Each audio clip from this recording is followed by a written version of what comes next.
Ooh, check, check, 1, 2, 1, 2. We are coming in hot today, folks. I have spent, the past 30 minutes desperately scrambling. Oh, there we go. Get that graphic up. Trying to figure out how to convert an N64, a .N64 save file to an SRM save file. So basically a Project 64 save file into a, an SRM file for RetroArch. So, if anyone has any hot tips, pro tips on how to do that, would be much, much appreciated, because I could not figure it out in time.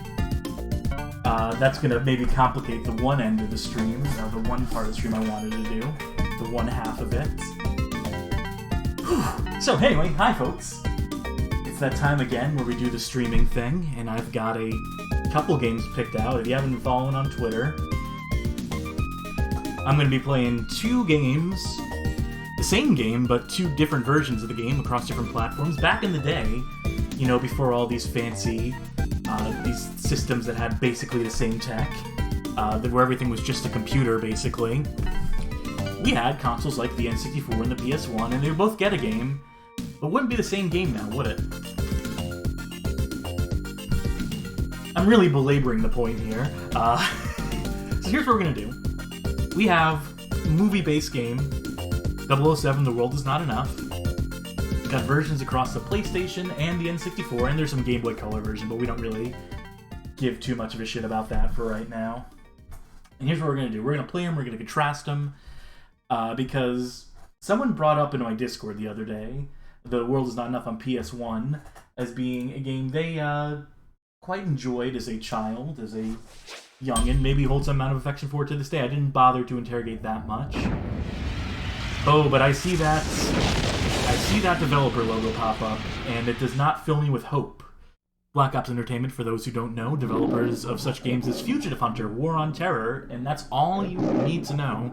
That and the fact that the company founder is like some weirdo neocon conspiracy theorist type who's working on some like post-apocalypse Illuminati game right now or something since getting out of the mainstream industry. He's also like a DJ. I don't know, wait for an article to come out about that. It's too much to get into right now.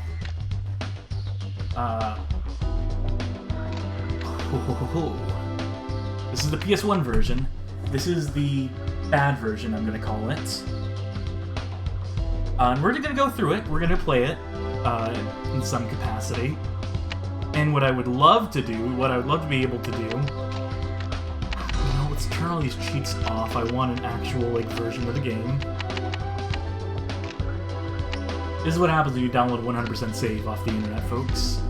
You gotta double check for these things. That's standard enough controls. Oh, I should also mention my name's Cassidy. This is the Bad Game Hall of Fame. You probably already know that if you're in here.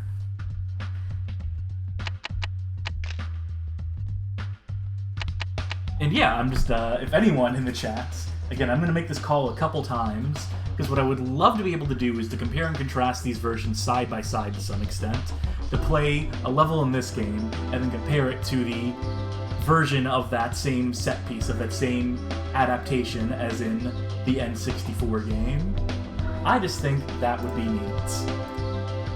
But it's going to take some doing. So if anyone knows how to convert a .N64 file for holding save game data into an SRM file, again, hit me up in the chats.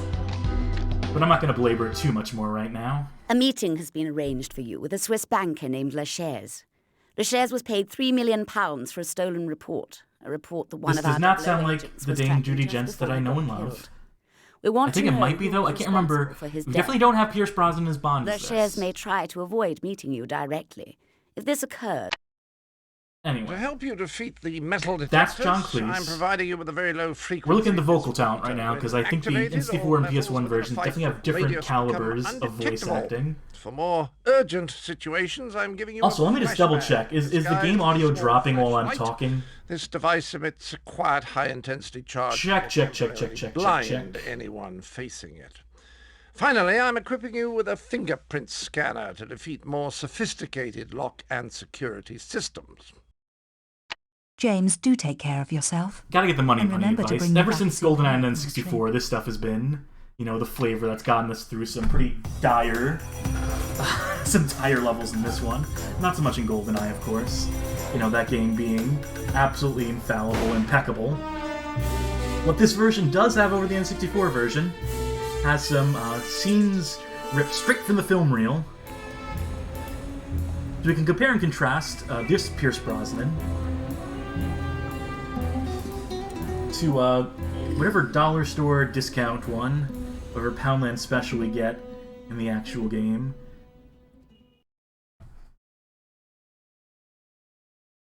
And so, of course, both these games are going to follow the movie to some extent. Both of them take liberties, as you do when you're making a video game. Even a Bond game, because, you know, even a Bond movie is not all killer, no filler. There's...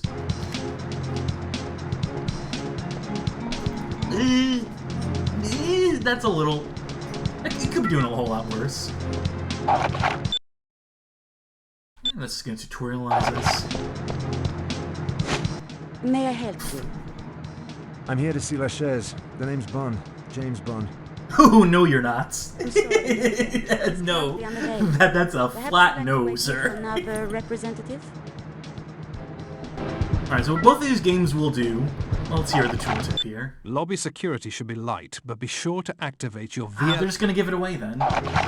So, both of these games have the gadgets intact. I think the N64 game centers everything around the cell phone. I think this does to some extent. But you have like sub-weapons in your cell phone. Oh wait, no, that's the wrong one. We don't need that yet. We need... this. So, got a couple neat ideas here. Pass through that metal detector by activating this gimmick here. Pen is mightier than the sword. And now, this line read has lived rent-free in my head for like 2 decades at this point. I want you to tell me where the accent gets dropped in this line read. Sorry, sir. This area is restricted to employees only. Like, we start strong, and it tapers off a little bit. And that's how we solve that particular puzzle, by the way. So we have a minor stealth element. You know, closest we're gonna get on PS1, I guess. Not like there's any other stealth games that would have been out on the PlayStation 1 in the year 2000 that could have taken some cues from. But also, we don't really need Metal Gear Solid hooks in this so much. You are now on a high security floor. Yeah, we don't need to actually listen to those. I'll do it just to get rid of the tooltip, but... So, standard FPS controls for the time. D-pad turning, we can use left analog, right analog. Or correction, we can use left analog. Now, you're gonna look at this game, and you're gonna say to yourself, this doesn't look so bad. And, you know, rightfully so. It's not really that bad. It's just in comparison to a far superior product. Again, this is the era of you would convert a game to different consoles, or not convert a game, that's not really accurate in this sense. You would adapt a property for the different consoles, you get different developers to do it. And there are able hands, and there are not quite as able hands. And the developers of Fugitive Hunter War on Terror do not strike me as the most particularly able hands, just personally. Maybe Fugitive Hunter War on Terror is your favorite first-person shooter. I mean, no judge zone. Wazul, yes, this looks like this one. That's because this is the PS1 version. We will get into the N64 version in time once I figure out that whole save file conundrum. Or maybe I'll just have to play the game. Alright, we're gonna finally see some enemies here soon. We've been being stealthy this whole time. Now let's see. That is some quick response time. I'm also gonna spare all y'all. Just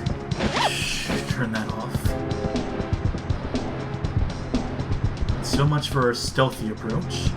It doesn't seem like there's too many employees here. It doesn't seem like people are too bothered by it. I guess the alarm doesn't really tell you where you're being broken into.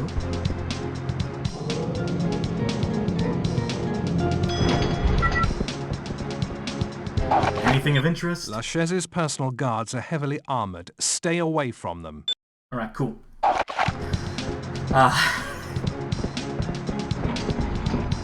We could do this stealthily if we really wanted to. Nope. Or maybe we can't. Maybe that's beyond us.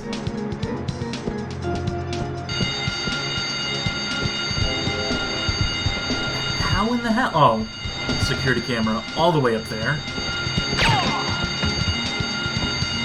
I promise I will try to find an alarm post-haste. Gee, I wonder if this is anything conspicuous. Now, something that... I swear, I gotta turn this alarm off, like, pronto. Anything in here? Can anyone even hear me over this? Oh, sweet relief.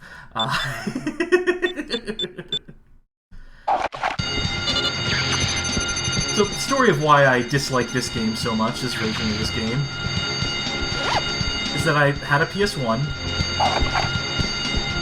and, you know, got a copy of this game after playing the N64 version at a friend's house. And, you know, this is one of those games that really goes to show just how a different developer... It's not even so much a different hardware, I mean... Eurocom is the developers of the N64 version, should be noted. And it just, again, I just want to... In case I haven't said it by this point, they did a fucking bang-up job. Laid the foundation that would eventually lead to a little game by the name of Nightfire, which isn't so good, honestly, in my opinion. It definitely has Bond moments, but it has a fucking great multiplayer mode. And that got its start in that N64 version. This version, by comparison, no multiplayer mode. Why would you need that? I want to know who killed him. It's a terrible tragedy, but... The name, Lachaise. All right. But you'll have to protect me from... Well, nothing we can do about that. It's entirely out of our hands. Open the door!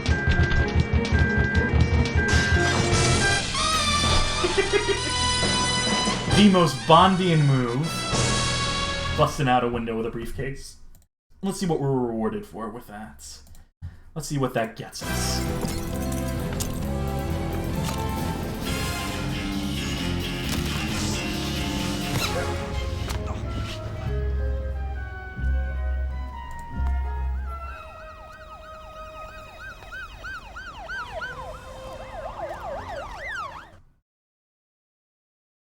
I'm trying this SBN tool that you SBN64 tool that FoxX mentioned, but it just seems to be a command line thing. I'm not entirely sure how to actually get it to do what I want it to do.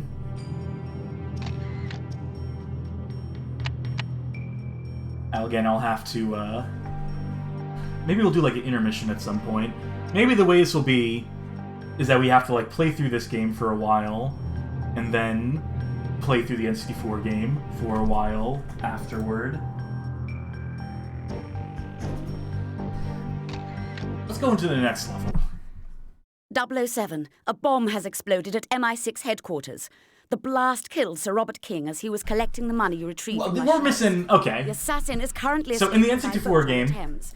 You must which is going to be the point of comparison. Sorry, it's just unavoidable that we're going to be making constant comparisons between the two Get after versions. her immediately. N64 game has a level that takes place in an MI6 that's being overrun by terrorists and in the process of blowing up, and it's probably one of the better levels in the game, truth be told. This one just assumes you've seen the movie. This is my problem with most movie-based games, is that you have to come into it having seen the movie. Right? To like have like half the context you need. 007, I have a new device for you, a grappling hook embedded in your watch. May come in handy if you need to make a quick getaway. He sounds so I would fucking offer my new exhausted fishing here. boat to help you out, but it's not quite finished yet. Looks as if you'll need to find some other means of transport. Do you hear me, 007? That is inspiredly uninspired. And God bless his heart for it. Don't This exert mission yourself should for a be fairly PS1 easy game. for you, James. You've never seemed to have trouble catching women. Hey, Moneypenny. Hey, Moneypenny? 007, a bomb has exploded at MI6 headquarters. This mission should be fairly easy for you, James. You've never seemed to have trouble catching women. I would just say, you know, if your place of work is exploding around you, I would maybe be a little concerned about it. I'd be a little like, whatever. We're not here to nitpick so much. I don't know what it's really accomplishing. I'd rather nitpick about like actual game design rather than a bad line read. How do people feel about this movie, by the way? This particular Bond outing?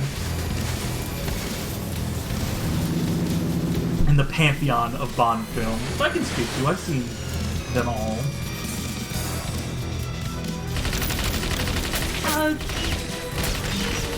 I used to think this movie was cool. In 2000, I thought this movie was pretty neat, for whatever that's worth.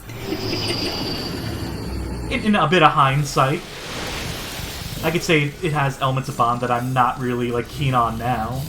You know, if we're picking a favorite Bond movie here, it's gonna be like From Russia with Love, maybe a Casino Royale. I like a more understated Bond, truth be told. I like one that functions more like an actual movie, rather than just action schlock. But hey, you know, to each their own.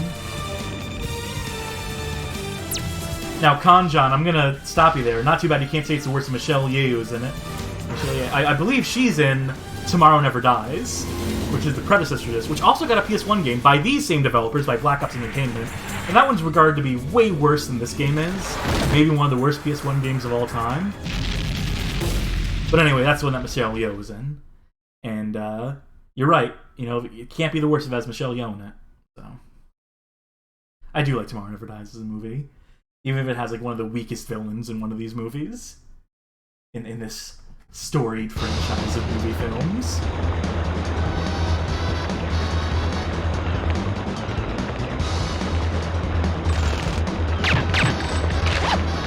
So, obviously the conceit of this mission is a hot pursuit. Let's see what weapons we have. Shotgun, pistol. I want to deal with this guy. Well, I guess the pistol worked just fine for that. Something you'll notice about these levels, and something that we'll compare against the N64 version in time, is just how flat this level design is. You'll notice a lot of right angles, a lot of very square, very edged design here. At least there's some amount of verticality here, so it's not everyone just like appearing on ground level. The N64 version, by comparison, is just like, it has some frankly inspired level design, some jumping puzzles which are maybe not as appreciated, grappling hook puzzles.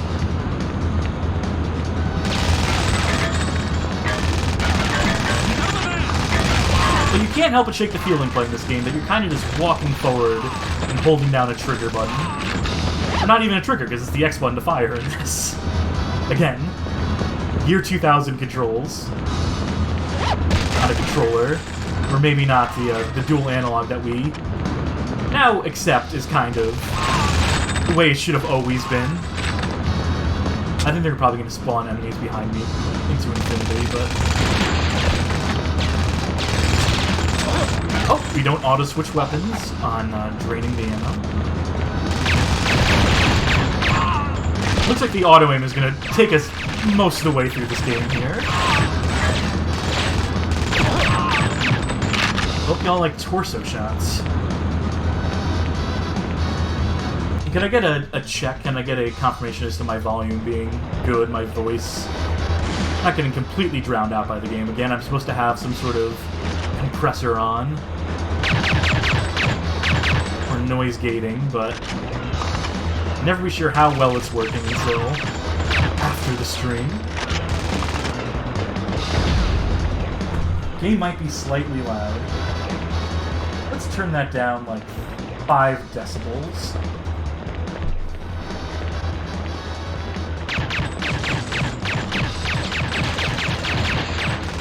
Alright, so wooden barrels as explosive barrels in this game do not actually damage the enemies. And I did see the cursor briefly indicate that it could have, like, done auto-aiming all the way up. Infinitely tall actors. As if this was fucking Doom. But I do prefer to, you know, actually aim my guns in video games. Add some amount of challenge to the proceedings. Some frag grenades. Got a sniper rifle. We've been picking stuff up. Another neat thing about the N64 game, every weapon has alternate fire modes. Don't kill me! That's interesting. We shot the gun out of his hand. That is certainly a mechanic here. Also, are these bottles explosive?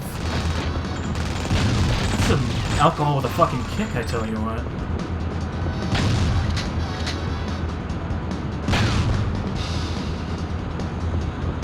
Thank you. I'll be taking that for whatever it's worth. Yeah, pour one out for old curmudgeon himself. The old drunk himself. 007. She appears to be planning her escape on board a hot air balloon. Match me, I was saying. I will say this game visually does not look terrible. Something attempting realism. A reasonable amount of realism on the PS1. No, I wouldn't say this looks terrible. The animations definitely fall apart. The lack of tweening really hurts it. Now, hold on. I do want to try something here briefly.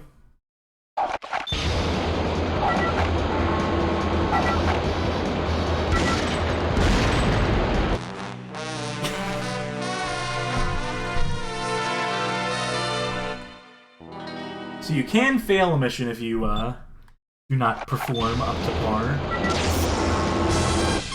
I would rather win and be treated to some awesome texture work here. Also, I do not disable affine texture warps in my emulation. Because why would you? Shit's charming as hell.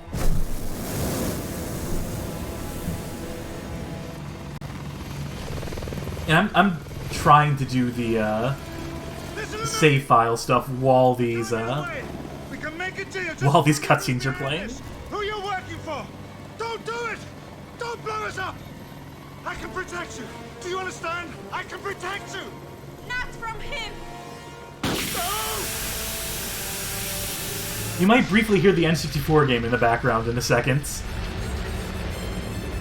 I do apologize for that, but trying to get stuff working.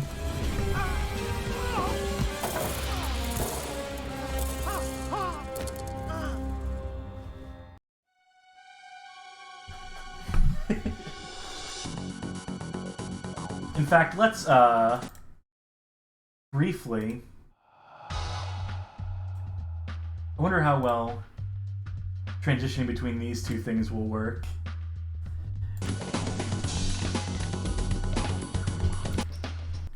Pause the PS1 version.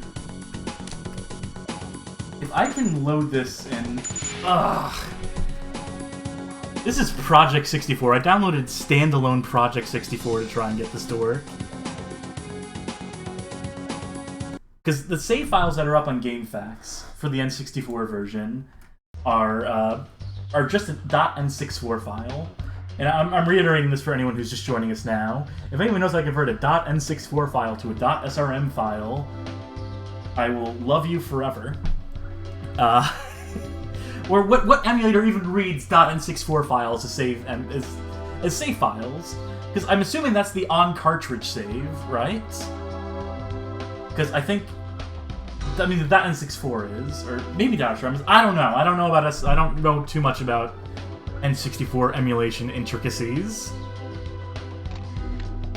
But let's do the attack on the next level of this game in the meanwhile. The assassination of Sir Robert King appears to have been the handiwork of Victor Zokas. That is a nicely Renard, compressed anarchist. image a few of our years main ago, antagonist. Renard kidnapped King's daughter, Electra. I sent 009 to rescue Electra and kill Renard. 009 shot Renard in the head, but he survived and is now back for revenge.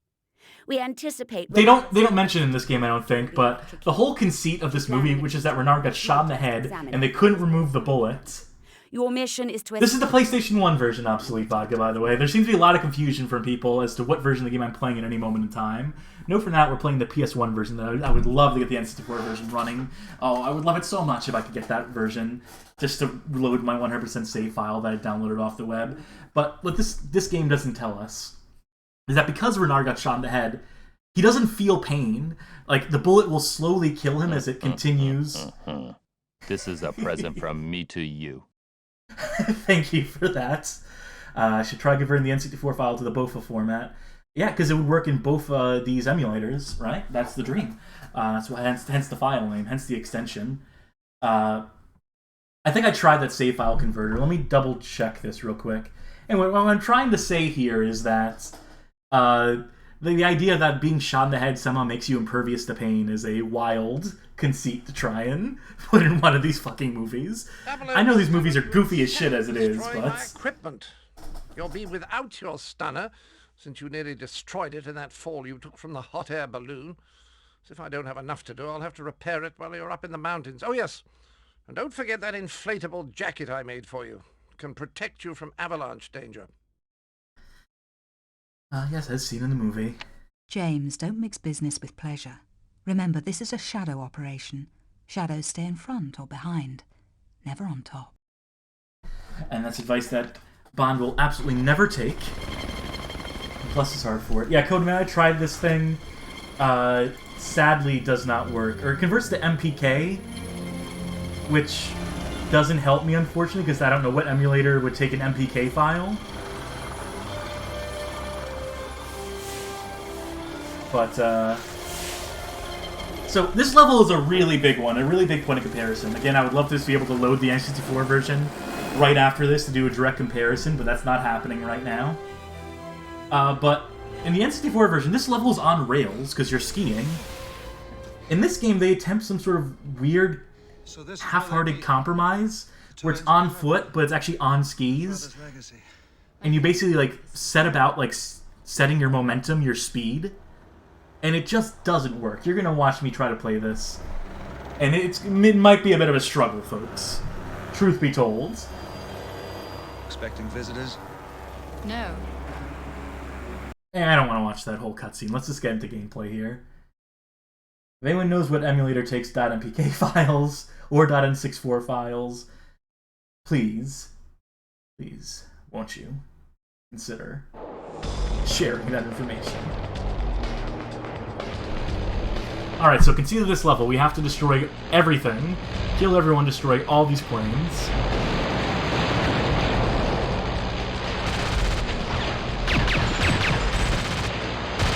So, you hold up to increase your acceleration, and then that momentum immediately dies the second you touch any sort of wall.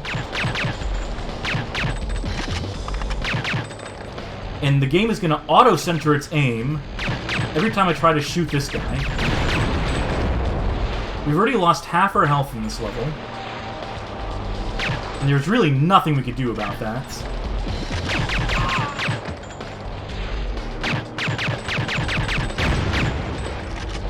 Now I'm stuck on geometry. It takes so long to get started moving.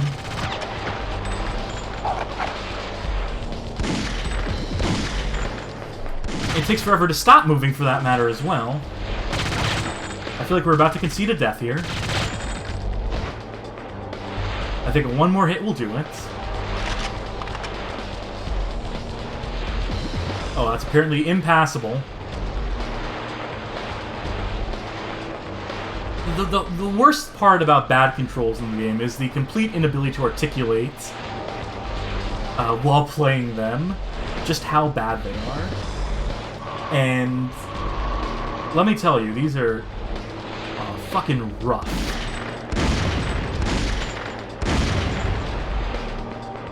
We had a hidden enemy there. The things I remember from 20 years ago playing this game. I should also mention, because we're on skis, there's no strafing in this level. I still attempt to use the strafe buttons, because I'm playing a first-person shooter, but...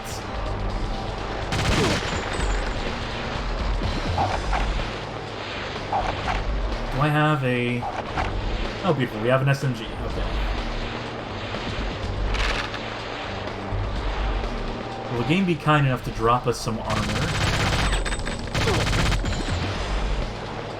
Now slowly work your way around the box.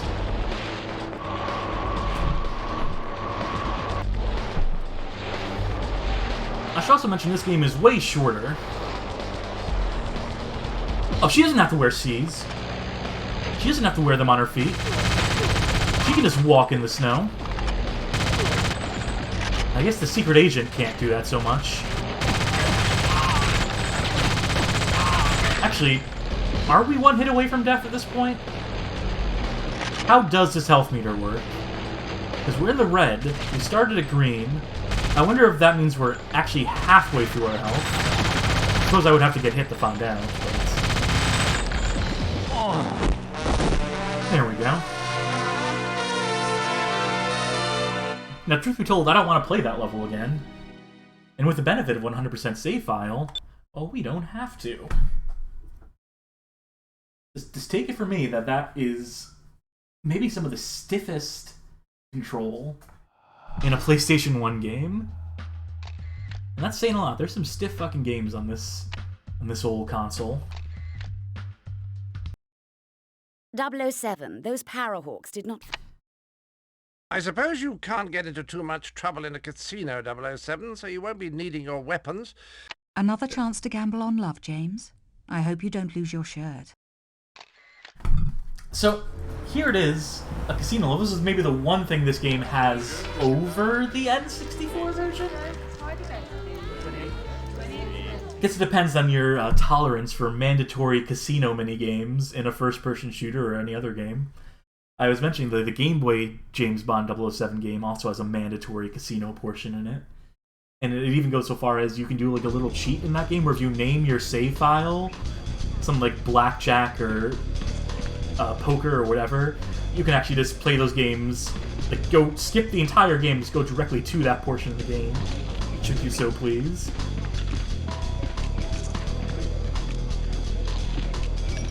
Have you met my boyfriend? He's head of casino security, the one over by Sokovsky's door. I hope he doesn't get jealous that I'm talking to you. Maybe made a broken sequence here a bit. We're supposed to try to go to this door first, get him jealous, steer him away from the door. But whatever.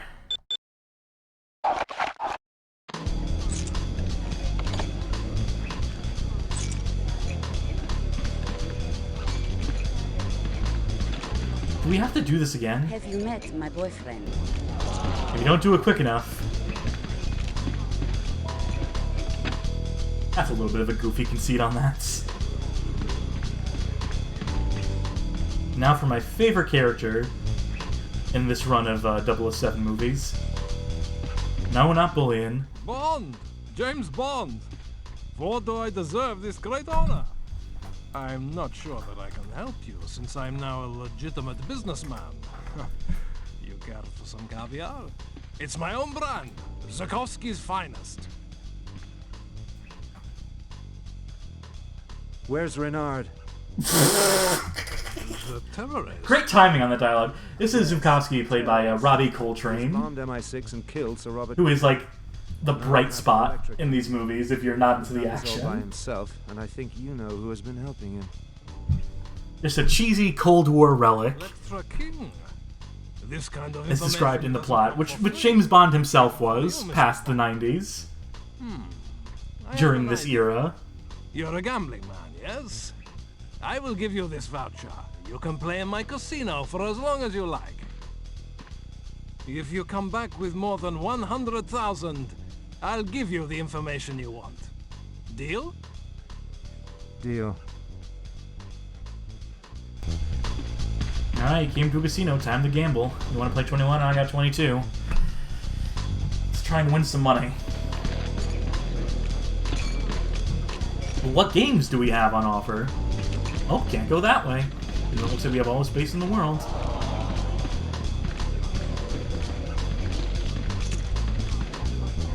Oh, I guess we can't even play at this table. Excuse me, sir, but I must see your credit voucher to enter the VIP area. Is it not enough that I have it in my inventory?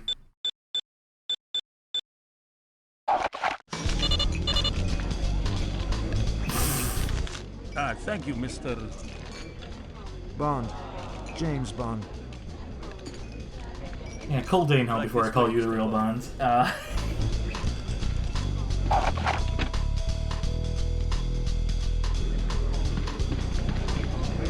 Alright, we have one game we can play in this. Welcome, Mr. Bond. In blackjack, the dealer gives the player... Yes, I know blackjack. I play plenty. So... I like to live dangerously. Good luck, sir. Another card? Well played, Mr. Bond. Not really. This is a really bad way to play blackjack. The way I'm playing right now. Oh, I could have just gone backwards here. Magic Mouse, from what I'm looking up, you should be able to change that extension of that MPK file to an SRM. If so, that would be like a dream. Good luck, sir.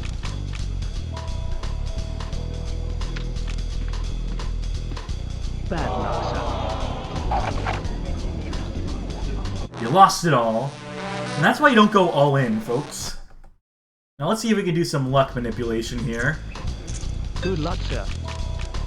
Hit or stay. Good luck, sir. Yeah, I'll stay with 18. Well played, Mr. Bond. Oh, we already got what we need. Have enough money to bribe Sikorsky, 007. Get back to his office right away. The name of that text message was, okay, that's enough. Like, you're terrified we're gonna gamble the rest of it away. Which I guess is a fair concern. You got a loose cannon like Bond on your hands. But there, all we needed to play was 2 hands. Very impressive, Bond. Your vision appears to be quite good. So what was it that you wanted to know? Ah yes, Renard's insider. Do you know someone by the name of Davidov? He's I'm gonna let this cutscene play while I attempt some save file stuff. Made it to head of security. Well, whatever his title is now, at one time he was an associate of Renard. It seems that Electra does not share the same concern for her safety as you do, Mr. Bond. What? She's just entered the casino. We should probably go and greet her.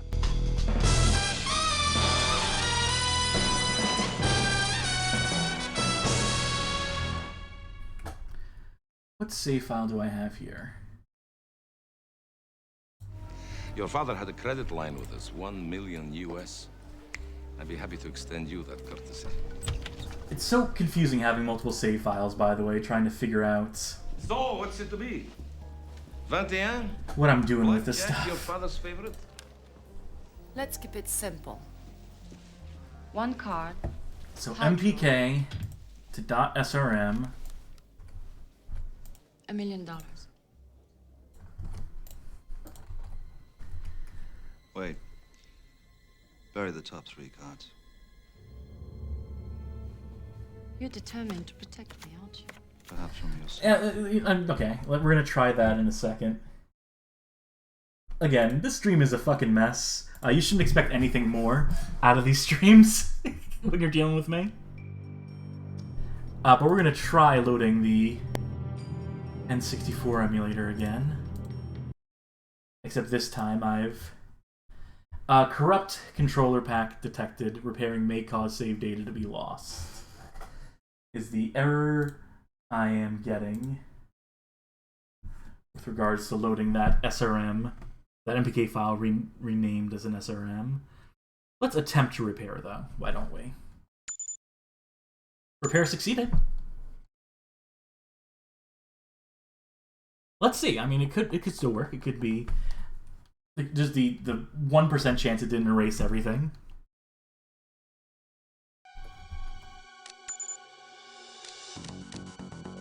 That parses. That was worth a shot. I tell you what, as a change of pace, though, how about we play a little bit of the N64 version? I'm gonna have to actually, like, play it in terms of starting from the first level. I do have an N64 controller for this.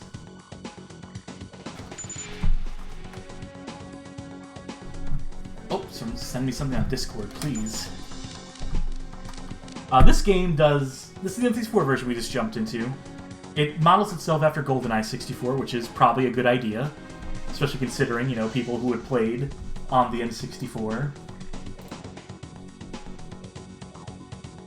I'm also looking at this file I'm being sent right now. Unfortunately, the file I'm being sent right now, that PJ64 to SRM thing, does not work. I tried that earlier when I was scrambling. So that's another one we have to scratch off the list. Fucking nightmare, these N64 game saves. Just hot dog shit. A console that split itself between cartridge saves and memory card saves, and has caused decades of confusion in the years since. What a fucking harebrained scheme that was on their part. Okay. This game has objectives that will scale based on where you are, what difficulty you're playing on per mission, which is a really nice touch. Let's just do it on Secret Agent. I can't guarantee I'm good enough to play on 00 Agent right now. We do not have voice acting on these screens, but we do have complete briefs on every character model that appears. You know, for whatever that's worth. But let's compare and contrast. This will be our first point of comparison. We played the bank level on PS1. It was a pretty straightforward, simple affair. Maybe a little over-simple, even. Now let's see how they do it on N64. Let's see how Eurocom handled it.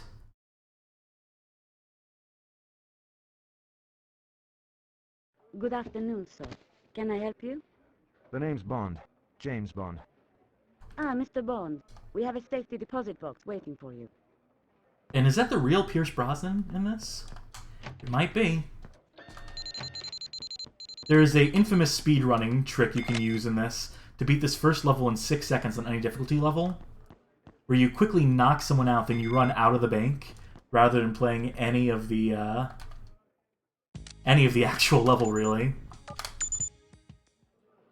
Do you have an appointment, sir? Excuse me, sir. Please remove your firearm.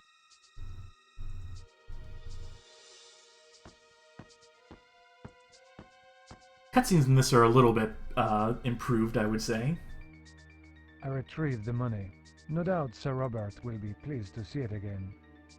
I didn't come just for the money. The report you sold King was stolen from an MI6 agent who was killed for it. I want to know who killed him. On second thought, this might not be the actual Pierce Brosnan. Take the money. Your last chance. Give me a name. You still threaten me, even without your weapon?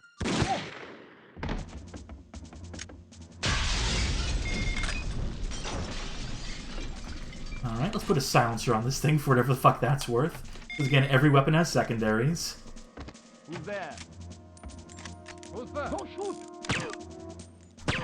Don't shoot! Don't shoot!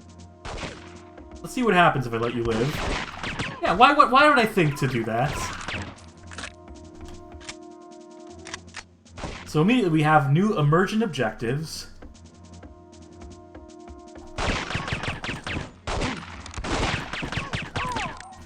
I will say shooting feels a lot better. There is still lock-on, as you should hope for in a game like this, truth be told.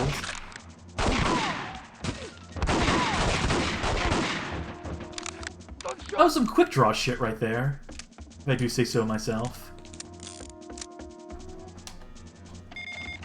Alright, so let's find that swipe card then.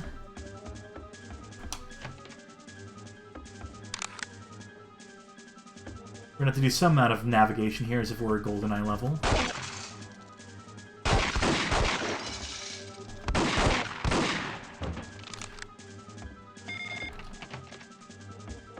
Wonder where that could be. I think there might be some amount of...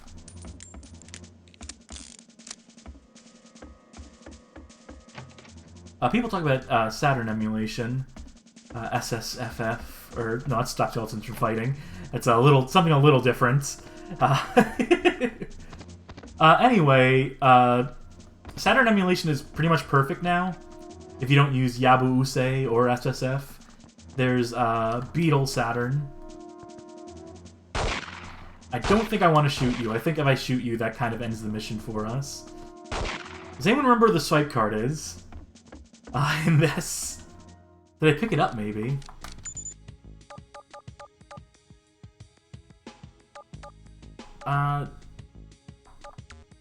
We do have some... This is why I would have loved a 100% save for this. Because I'm going to be fucking this up royally and not doing a great job showing this off. Maybe the elevator will take us where we need to go. If it just takes us into the lobby, I'm going to be a little frustrated. Now, we don't want to shoot this guy, and this is where the watch comes into play. The mission has been compromised. Except you can't even punch them at the end of it? I guess the punch counts as a lethal. Also, this man is in the way, so really this is a minor frustration here. If I wasn't feeling the pressure of, like, wanting to show this game off but being stuck in a level I don't really want to be stuck on completely. When you get too close, he automatically punches. That's definitely an annoyance. Oh. Okay. Again, not the best first impression for this, where I can't even do something as basic as get out of an elevator door because of game behavior.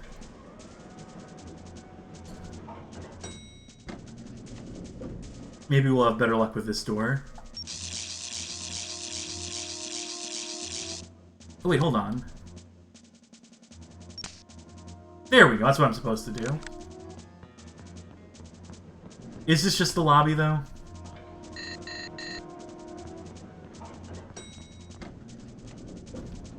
Bother?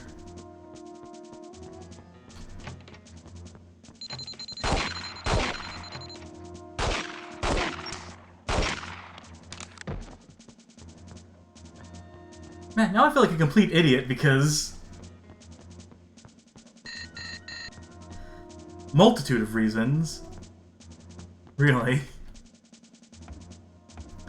Where the fuck could the swipe card be?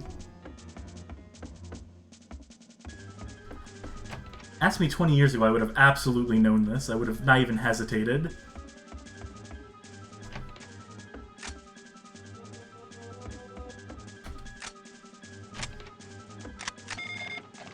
Is there some way to cheat this? Is there some way to... Let's see what tools we have. Is there a safe in here that we can decrypt? Not so much. Keypad decryptor. I don't know if this is a keypad, though.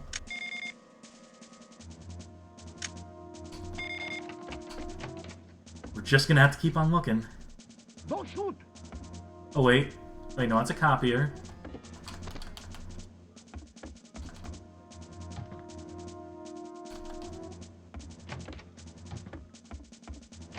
That's the staircase.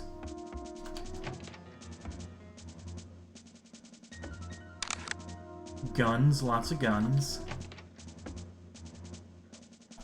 Don't shoot. Oh! There we go. Well, now I feel foolish.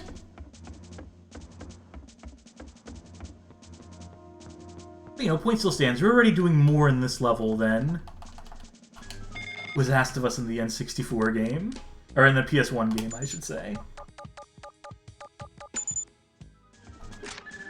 And if, you know, if you wanted to, you could play this game on Agent and skip most of those, like, ancillary objectives. Play this as a more straightforward game. But for people who are looking for a little more out of it...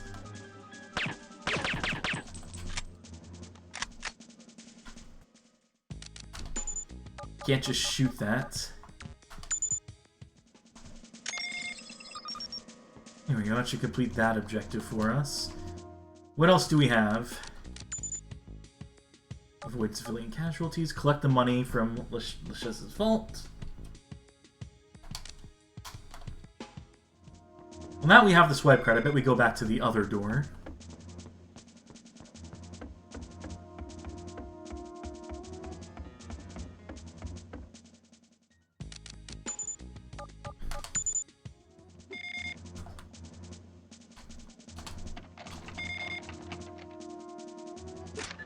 There we go.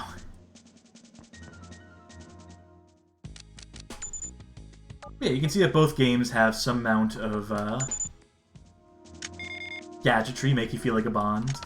The N64 game, you know, definitely had its moments of that, but more or less just amounted to throwing, like, covert modems onto scenery objects or whatever else have you. I'm all for games just putting, like, a little extra in, a little, like, if you're chasing after a spy movie, have you do some spy shit, you know? Are these police, will I get penalized? Yes, I will. You know, that's on me, because you can look at the mission briefing, and it will straight up tell you, like, hey, these are civilians, these are people on Lachez's payroll. Here's who you should and should not shoot.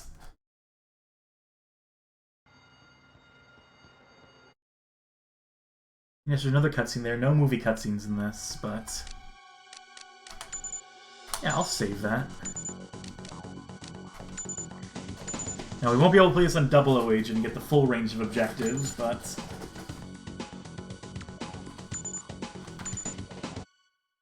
I think Secret Agent has some cool moments in this. This is the mission that would have been skipped.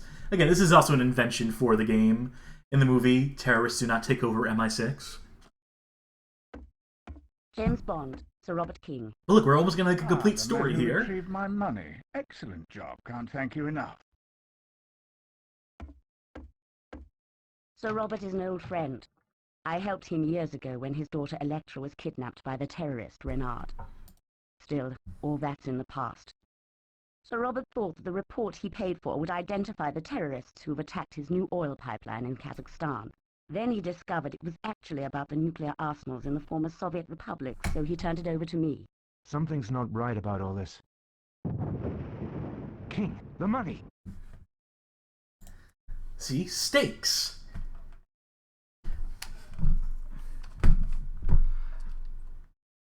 Now this level's about to get very interesting. Attack. Find Sir Robert. The automatic security door system is damaged. Can you reach the manual override, sir? And I got a little trick for you. If you want an SMG right off the bat.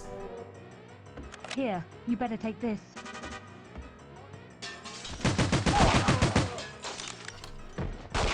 Terrorists infiltrating the country's secret intelligence is a bit of a far-fetched premise, but it's good for a video game, isn't it? Like, what kind of organization would be willing to risk all this? Especially when they already had a bomb go off in the middle of the place. Quickly, Bond. We need someone with your clearance to activate the manual override. Use these keypads to initiate the lockdown.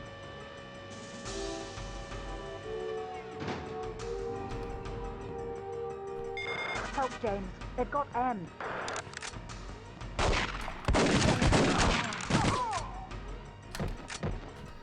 What's interesting about this is that we're about to rescue M from the terrorists. One of them is holding her up. I think one of the later movies, I think Die Another Day, has a scene I hope you know what you're doing, Doctor. directly based off of It this, would be a good idea if you would take me to the security center now.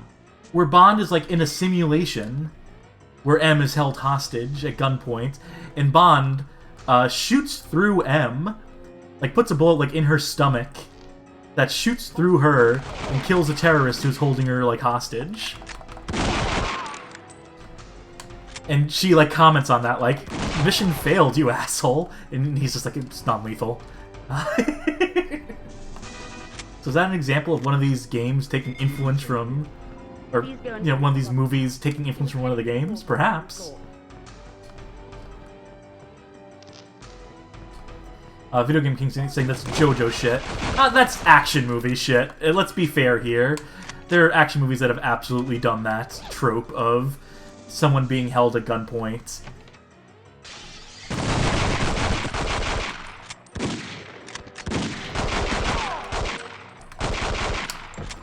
Look at that, like a little like canned animation.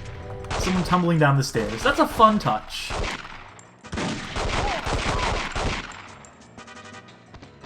That too, going over the railing.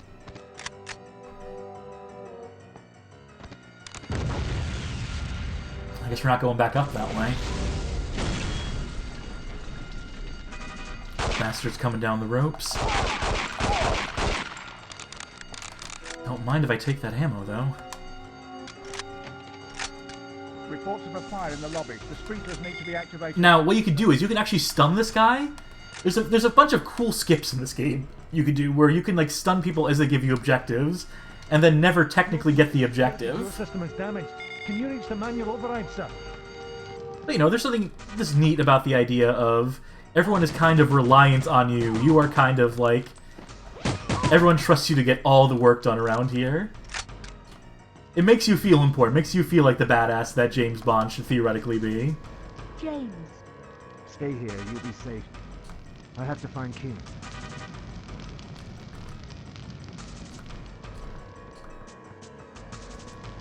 Some of these ways are on fire, so obviously the sprinkler system will make them less on fire.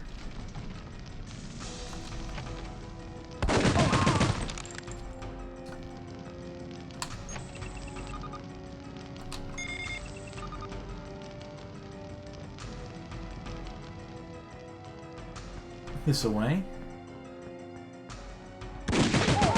So this is a level that at the moment is, you know, on ground level, but there's so many twists and turns. And like there's like clear signposting for where you need to go. There's a map, like literally right there. Because this is winding enough to warrant this sort of stuff.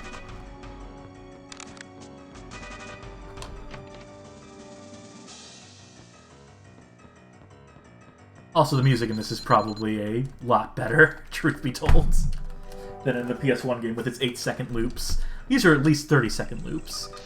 And also, I'd say the music better matches the mission. Sir, these people need urgent medical attention. Can you get the doctor?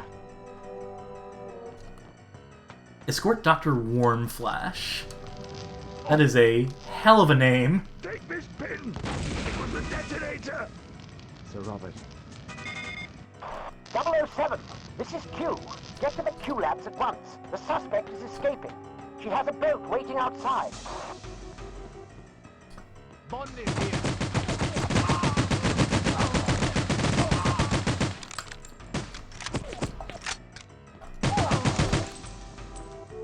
Was there another path that the sprinkler would have... No, the first floor lockdown.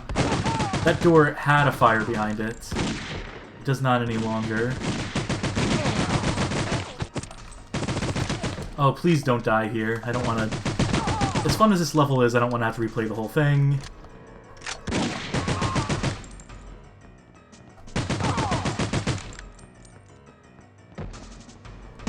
Oops! Luckily I didn't immediately end the mission. Luckily they can take a bullet or two. Now what we need to do is find doctor's office. Doctor's office, doctor's office. Security. Sprinkler. Hey, you know what? There's a fucking map we can look at, isn't there? Where are we? Left.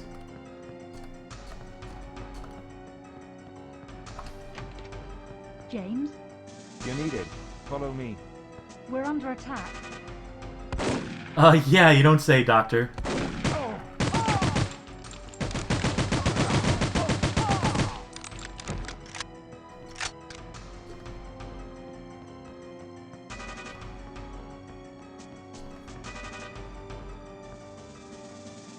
Doc? What's up, Doc? Yeah, that is one thing about this. Everyone has a pretty short leash.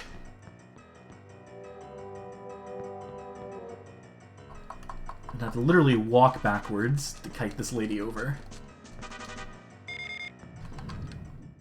Alright, are we forgetting anything? Nope, we just gotta exit the level now.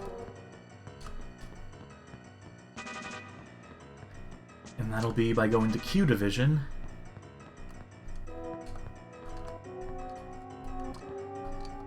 Security. Q Labs is in blue, so backwards, right. And there's also signs up. In case you're stupid like me and you need constant reminders in the environment.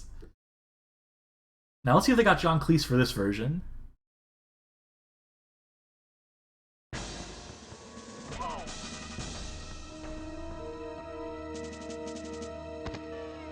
Stop! Stop! It isn't finished! Yeah, not quite.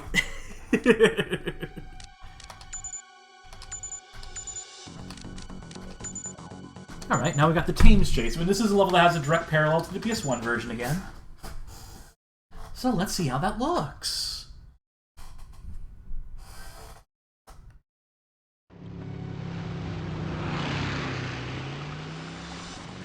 Nice in-engine rendition of this.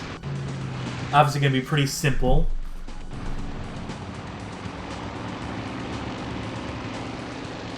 But, you know, N64 leverages its weaknesses, turns them into strengths.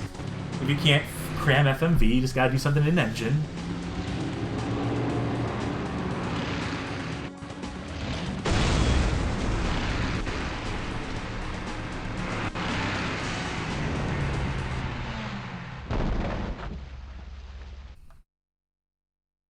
Now, one thing I remember about this is that if you're a crack fucking shot...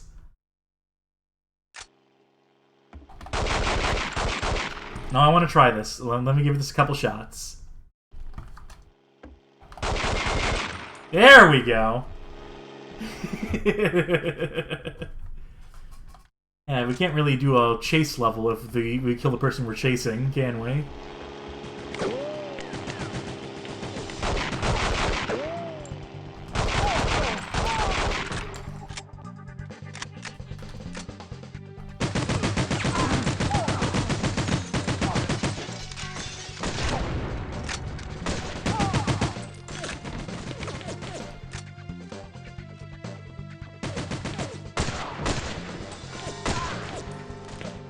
Got ourselves a sniper here.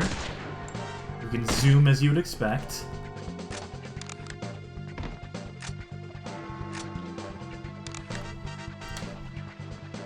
And again, this whole scene, more or less an invention for the game, but fits the bill well enough if you can get over the fact that there's terrorists all over this random dock waiting on their partner in crime, the cigar lady, as she is called. Chad asking, why do you think this fell under the radar compared to GoldenEye and Perfect Dark? I don't know, I feel like people with the PS1 version in existence... Look at these guys in scuba, by the way, and they drop a scuba gun that you can use on land. I know this game definitely did not sell as well as GoldenEye or Perfect Dark, is not held as in high esteem. It definitely should be. That is, you know, a reason why I'm playing this right now, because I do fancy this game. I still like a GoldenEye a bit more. Because, I mean, it's fucking GoldenEye. But I don't know, you're definitely doing stuff in this. I don't know, I'll chalk it up to the fact that it is a multi-platform thing, that the N64 itself wasn't, you know, the best, didn't set the world on fire necessarily. You know, a Nintendo Power would have given this a plenty fine review. Or maybe, like, people were stupid and thought, like, oh, it's too derivative. Let me conserve a little bit more health. Video Game King asking, does it have multiplayer? Yes, this has multiplayer. The PS1 version does not. And the multiplayer in this is the template for what would be the multiplayer in Nightfire some years later by Eurocom. Even has some of the same maps, including this great map called, like, Skyrail, which is, like, a bona fide classic. Feels like something you would play, like, in an Unreal.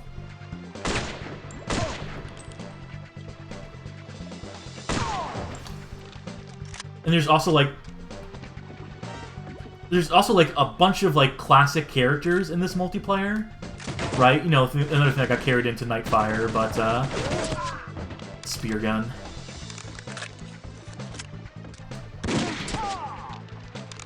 Just fun to use. They didn't have to put scuba guys in this fucking level. It's absolutely nothing like from the movie. But they made this level and they decided to do something unique with it. And they even gave him a unique fucking gun to pair.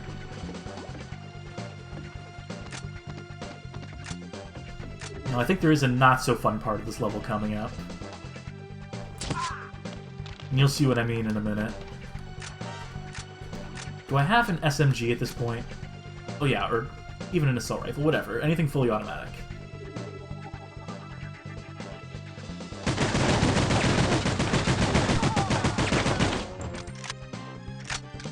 I tried to just work with the auto-aim there. We're playing a dangerous game with this low health. Anyway, you might look at this and you might be a little confused as to where to go next. As a first-time player. But if you read the mission briefing, they totally tell you what you need to do, and it's this.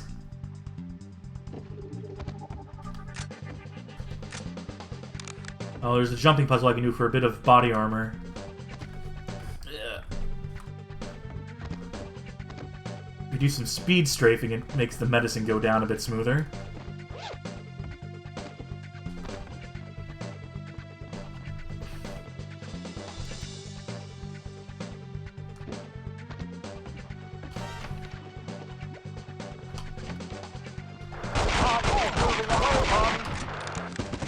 Put some urgency in the level. You know, even though there's no real time limit here. You can see there's also terrorists on the boats who we could theoretically shoot down, deal with.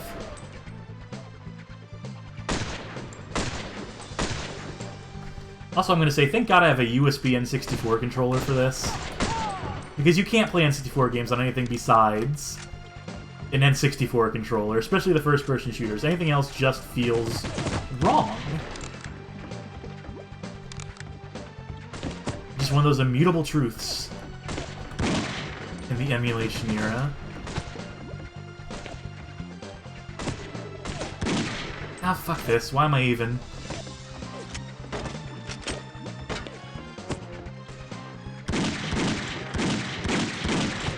Or do they want me to jump over this? Huh? Huh. Clearly I did something wrong there.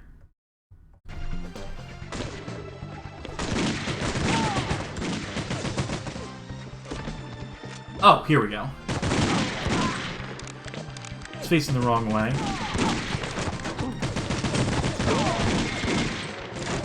Oh, you know what the problem is? I'm playing a little slow here. Let's... Oh no, I'm so close! This is the end of the level. Okay, here's what we gotta do. Run past these fools.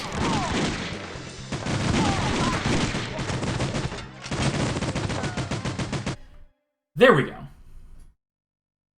I guess we were under a sort of timer, weren't we? And now to another invention for the game, something that has no parallel to the movie. This area is sealed off. We have a hostage situation. I'm with MI6. Let me through. This next mission is pure video game. And I mean that in the nicest way possible. Because this is a great level. We're in the London Underground. There's a terrorist situation completely unrelated, I would assume, to what we're doing. We gotta go defuse a bomb. This is some secret agent shit, to be sure. And there's even a bomb defusal minigame in this. Ooh. Exciting stuff. The woman you're chasing is in this station. Her gunmen have seized the whole area. Okay, so it is her gunmen, they're saying. They're justifying it to some extent. Reports of some kind of bomb. The whole situation's a mess.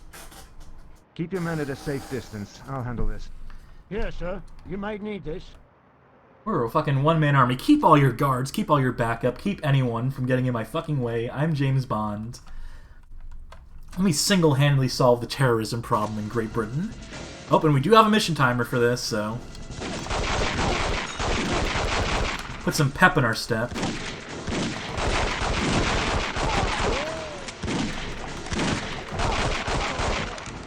Appropriately tense music for it.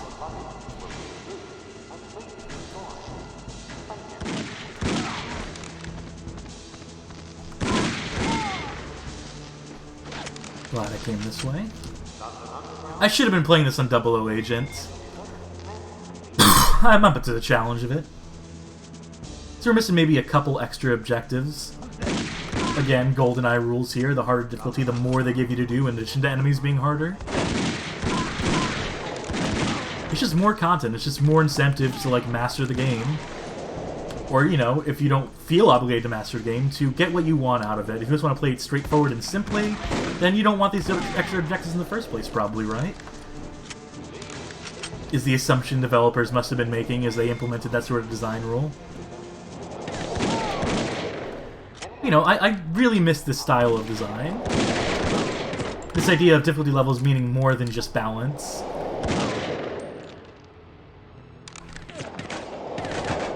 This is one busy station. This is one busy day for the trains, I tell you what. And you can absolutely get your shit wrecked by accidentally standing in the track.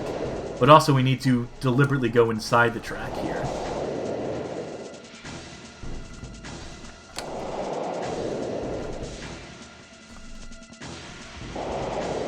The timing will get us through.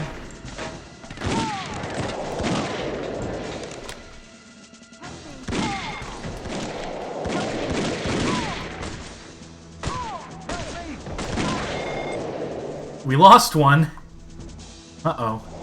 Hope we don't get penalized for that. I'm assuming since a terrorist did it.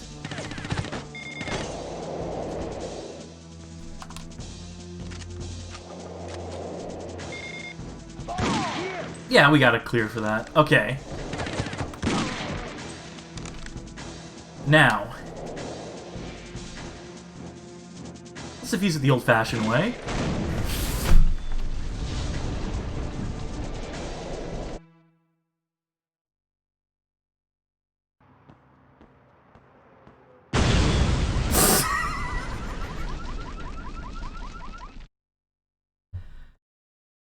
Alright, maybe we need to put a little more work into this. Maybe we need to actually, So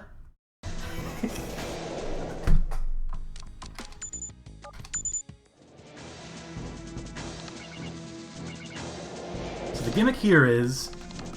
the red is how much... is like a cooldown meter. The blue marks how much... remains to be diffused, I suppose. If we hold down the trigger too long... if we max out the red, then it automatically detonates. So we gotta measure it against. But also I think I can just hold the trigger down at this point. There we go.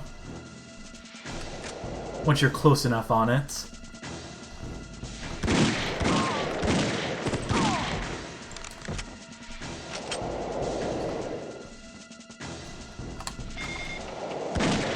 There we go. Now there's a situation where just shooting shit works just fine. Bond is here. Bond is here. Well, missed that one. Hey, we even have the hot air balloon. Except we don't use the grapple this time.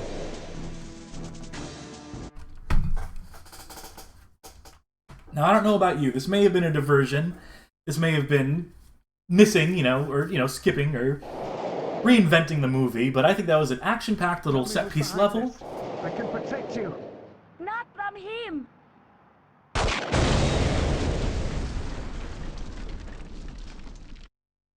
I think it's a welcome change of pace, a welcome addition to all this.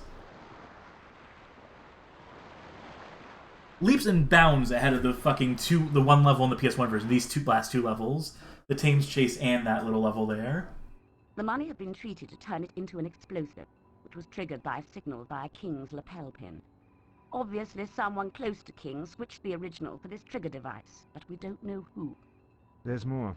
I've worked out that the money Sir Robert paid for... See, we're getting plot details here. We're getting them in cutscenes. For King's daughter. We're getting them in the game, as opposed to on briefing screens that most players would probably skip past in like in a fucking millisecond. Because they don't want to sit and watch like a screen and hear stuff. They want to see stuff happening on the screen as the narrative is being delivered. I sent 009 to kill Renard. Elektra managed to escape before 009 caught up with the target in Syria. He put a bullet in his head, but Renard somehow survived. The bullet is still there, and it will eventually kill him.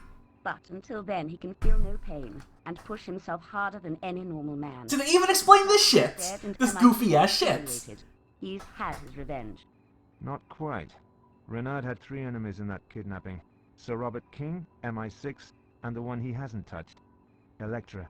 She must be next on his list. Elektra has taken over the construction of her father's oil pipeline from... Alright, now for a big difference level. If Renard returns, make sure Elektra comes to no harm. I mentioned earlier, we saw a little bit of the ski level.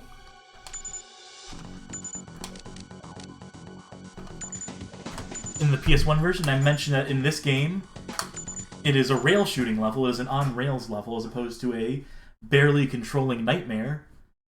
So let's see how that looks. Let's see how that actually looks in gameplay execution.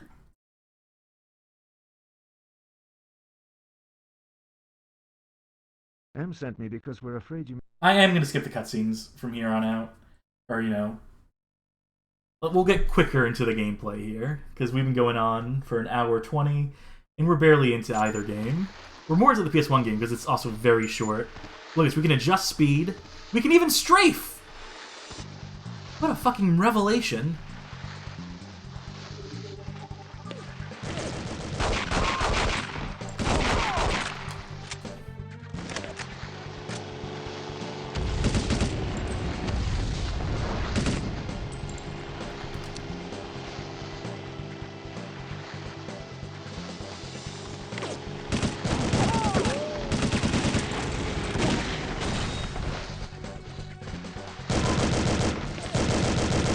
How much more fucking exciting and dynamic is this?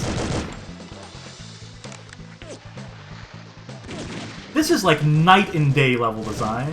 This is the difference between like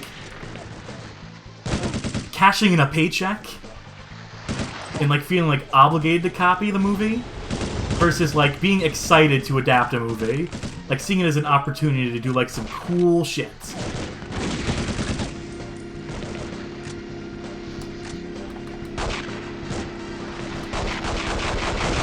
Hold on, now I think I need to actually destroy that. The one problem with this level is that they don't give you a lot of reaction time. Yeah, this might be a little frustrating, this part. That is the downside of having like a genuinely inspired and unique level in your game, is that it might also be slightly more demanding.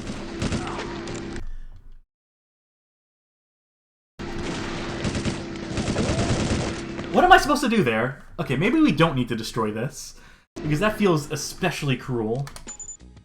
Draw terrorists, destroy fuel dumps. I don't know if this is a fuel dump. I suppose it wasn't. Ah, that might be what we need to destroy. Yeah, there we go.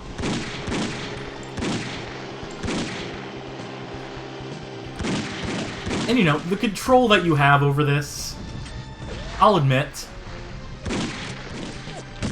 a little lacking. Picking up the ammo. I guess you have the pistol. I guess they expect you to just be able to dump your pistol.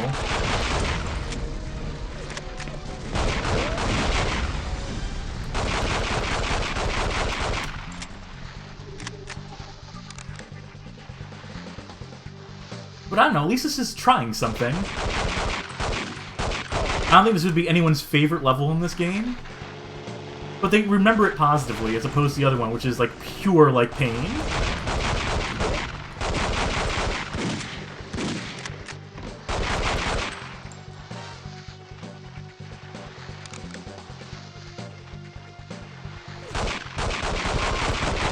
There's even branching paths in this, by the way, in case you didn't notice. So there's some replay value for you, huh? Gotta see what the alternate route offers. You gotta see if one of them maybe has like an extra body armor for you, or... I think that's all it amounts to. Alright. There we go. Now we just have to survive. Across a bridge.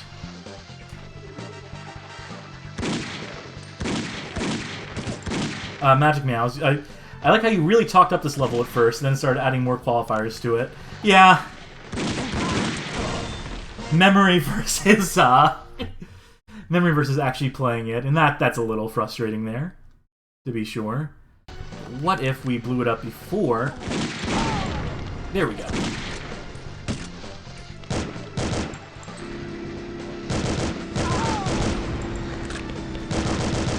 This level could certainly be a lot less forgiving than it is, too. Ooh, that's mean.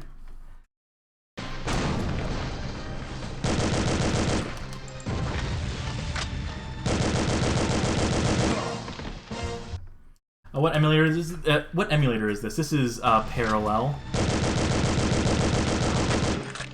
which works perfectly well for this N64 emulation gimmick in RetroArch. Again, I would have loved to have had the 100% save. The one problem I'll mention with this emulation is that finding functional saves for this shit, being able to just download it off of GameFAQs and have it just work like you can with most emulator solutions, not so much.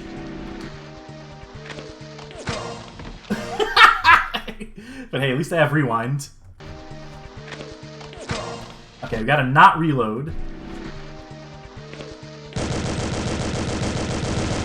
We're so close to the end of the level, so I want to get it done on this minimal amount of HP that we have.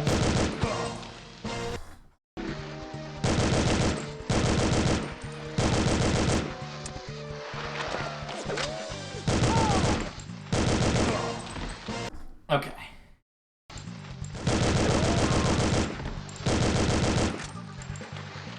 Again, this is my fault for not having played the first part so smoothly.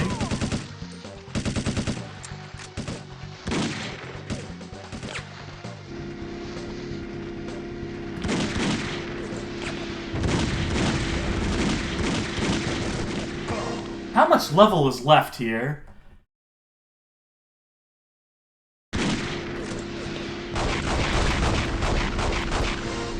Amazed that explosion didn't kill me.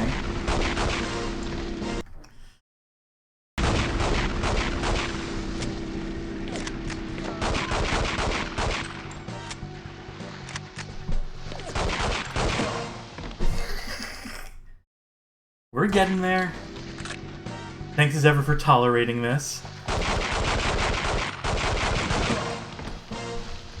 Oh, hey, good rewind and forward evening. Maybe strafing will help. Maybe we'll somehow know.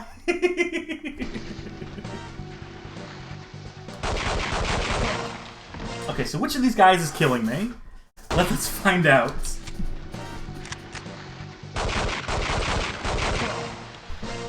This is brutal. I wonder if I can just cheat. Can I cheat? Again, you should know by now, if you've watched any of these streams before, these are not about me being good at the game.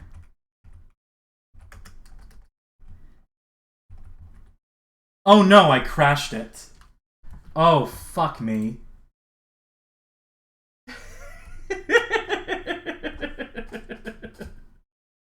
So I guess I shouldn't, yeah, I guess that...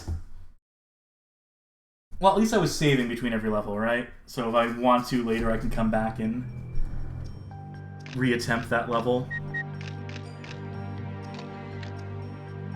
This is a good excuse to get back to the PS1 version and get back to, well, maybe the worst level in this game and in the N64 game. 007, we need... Now listen up, 007. Let John Cleese take us away for a minute. Supplying you with a tranquilizer dart gun as a secondary means of non-lethal attack. Its ammo supply is limited, so make all your shots count. I'm also supplying you with a micro camera. Simply equip, activate, center the objective in the viewfinder, In case you can't figure out what this level's gonna be, get ready for a stealth level! And a particularly bad one at that.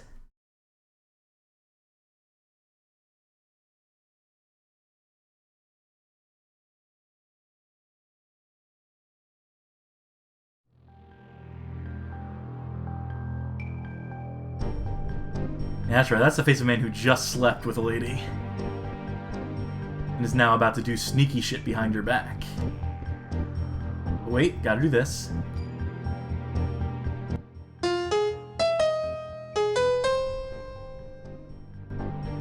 Because that won't wake anyone up.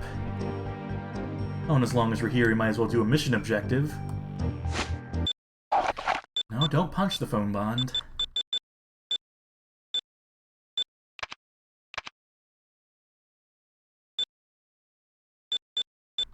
Here we... The controls here are a little... suspect.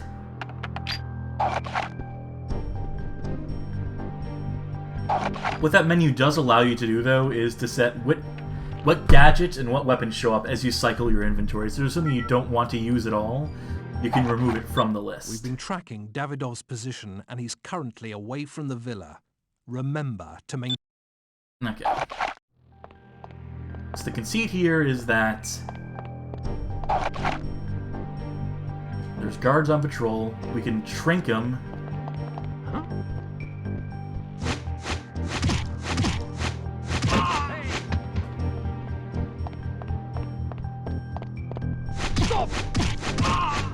Or we can do that, which is maybe slightly more reliable, as it turns out.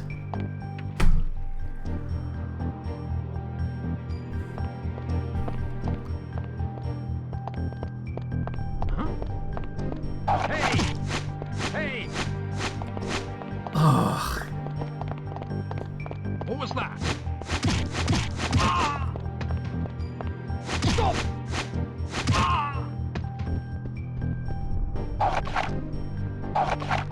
Credit card lockpick. Telephone button. There we go.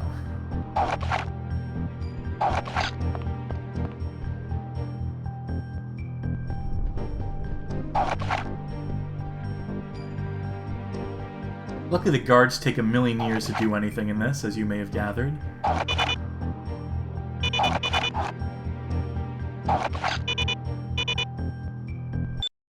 What are we supposed to do with this computer? Is there some sort of gadget here that we're...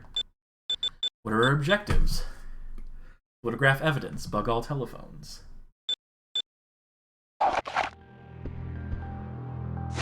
This computer might just be useless, as it turns out. Also, I should have probably disabled that SMG from even appearing in my inventory. Oh, I see. You can make distractions, is what you're meant to be doing here. It's all coming back to me. Is that you can make noises happen that will pull guards away from certain parts of the map. Did we already bug this? See, here's the problem with this flat fucking level design. Is that I can't tell where I've been in this level thus far. Because everything kind of looks the same, doesn't it? Oh, maybe this is what I need to do. Got email. At least we figured it out. Also, I'm getting caught on, like, every single corner that's conceivably exists in this.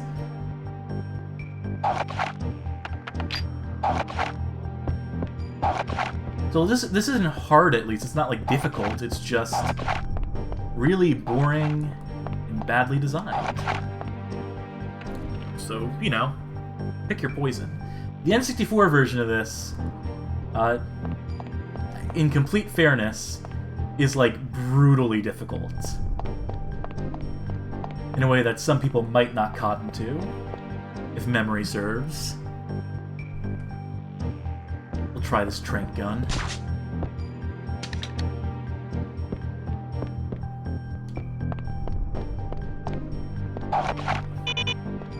At least we have just enough telephone bugs to know, like, how many we'll conceivably need to set over the course of this mission. Oh my god! They get up from getting tranquilized after, like, 30 seconds. I imagine that probably threw a few fucking people off back in the day.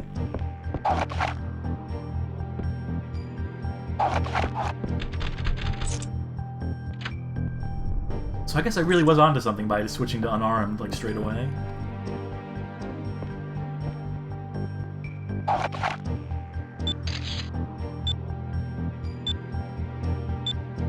Got Davidoff letter. So at least we're on a right track here.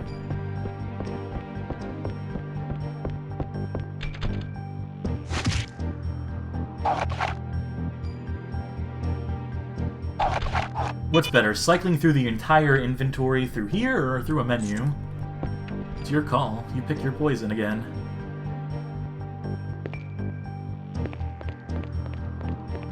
This looks like the end of the level. And all that SMG ammo, why would they be giving this to you?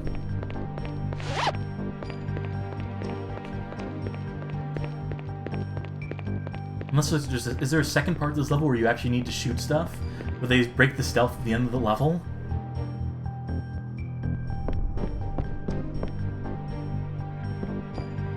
Let's try the elevator. Because obviously there's still stuff to do here. I'm betting the card is like is the exit to the level.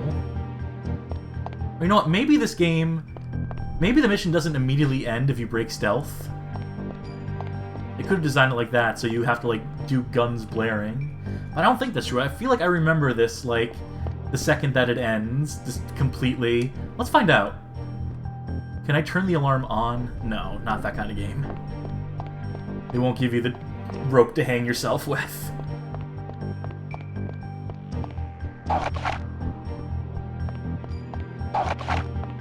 This feeds back into the lobby. That's the door we took to get to there. Let's try...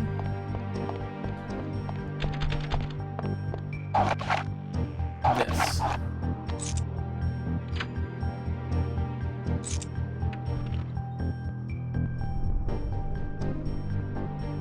What was that? Hey! Stop! Ah! Don't get in the way of my good time, buddy.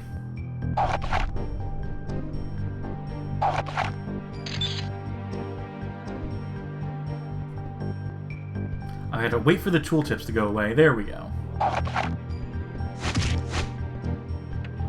Also, these level transitions, you should be noted that the N64 levels are all contiguous. They're all...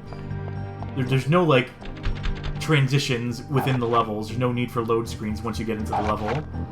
So, you know, I don't know, if you had, like, a really aging, flagging model of PS1, these transitions could probably get a little long in the tooth.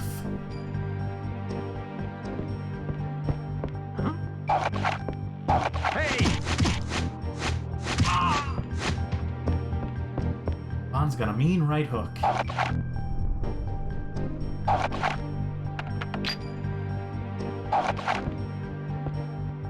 Alright, that's... okay, let's see if this tells us we're done. Using the telephone bugs you planted, we just monitored a call between Davidoff and a local airfield. Davidoff is now in the villa's main entrance hall. Okay. So that's why they give us guns, I imagine. At this point, they're just going to be like...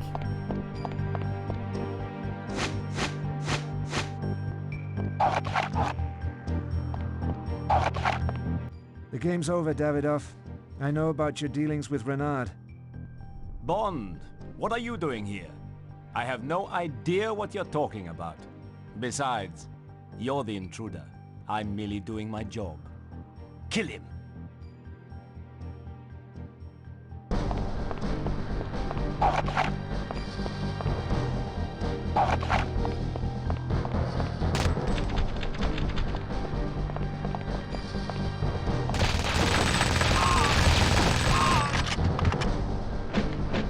Game's like, enough of that stealth shit. We know what you're here for.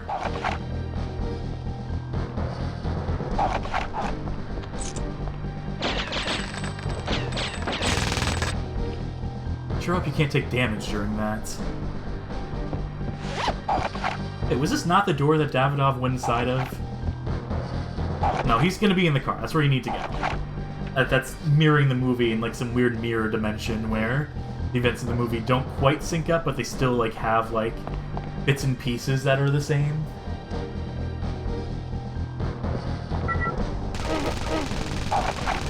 .007. Acquire the ID badge that... Gotcha.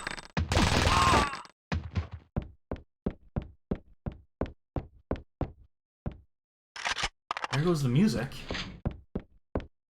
Is the elevator where we want to go? Does anyone remember where the car was parked?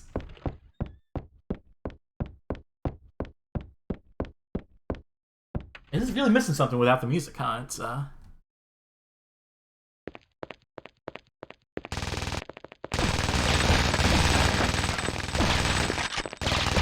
course, he's a boss, so now he has more health than the standard dude.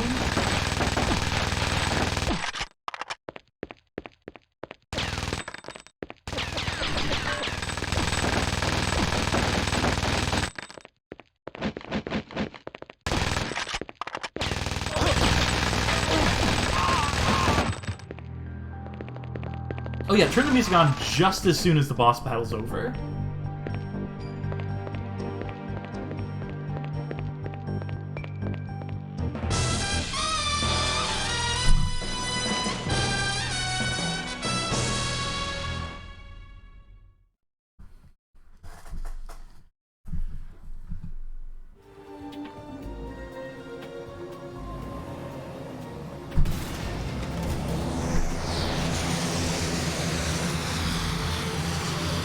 Letting this play out for a second. I want to see if they include a scene in this. What happened to Davidov? He was buried with work. Get your stuff. Okay, come on. Let's get out of here. No, they don't. They forgot to include the levity in that scene, which is that like one of the guards has Bond like steal like or bring him like a pair of shoes, a pair of like sneakers from America that'll be like presumably like, you know, designer sneakers or whatever. For all the sneakerheads out there. I don't remember exactly how the scene goes in the movie, but I know the N64 game has that detail in it. So why don't we try going back to that, if I can. There we go. Oh yeah, Rapid Fiasco pointing out the buried with Earth line. Reference how he died in the movie, but not in the game, so it makes no sense. Yeah. Yeah, funny how that works out, huh?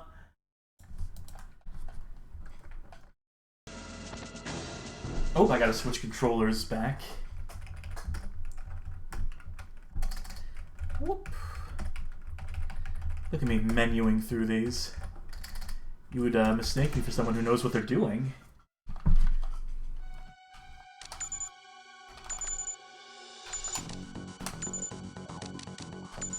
Alright. We're gonna give this another shot because I would love to play the N64 version of the level we just played. But that does require beating this version of the ski level.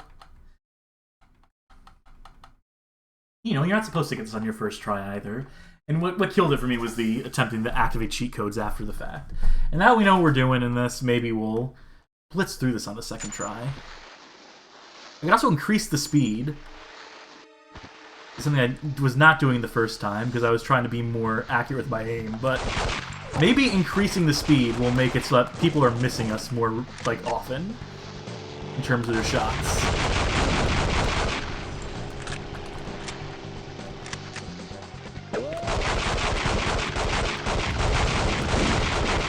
Will certainly get us through it quicker, so...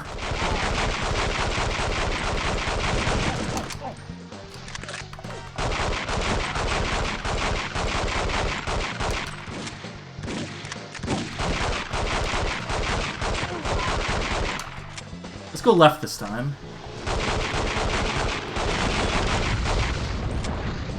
Maybe we went left the first time too. Who knows? Who's to say?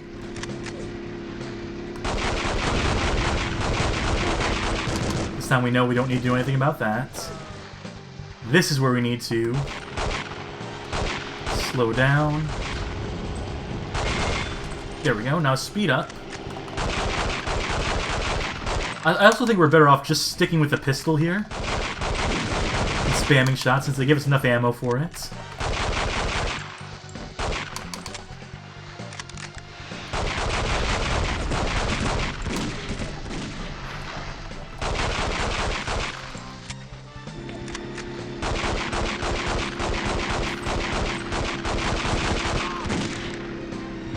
I think we're doing better on health at this point than we were the last time. I think we still have armor, too.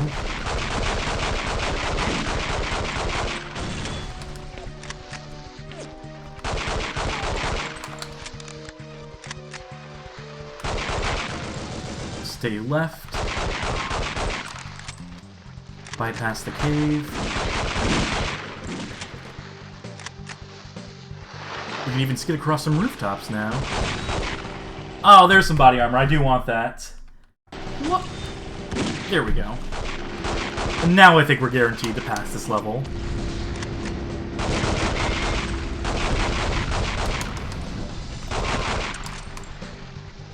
Alright, we expended all the ammo there. Now we'll fall back on these, on our fully automatics.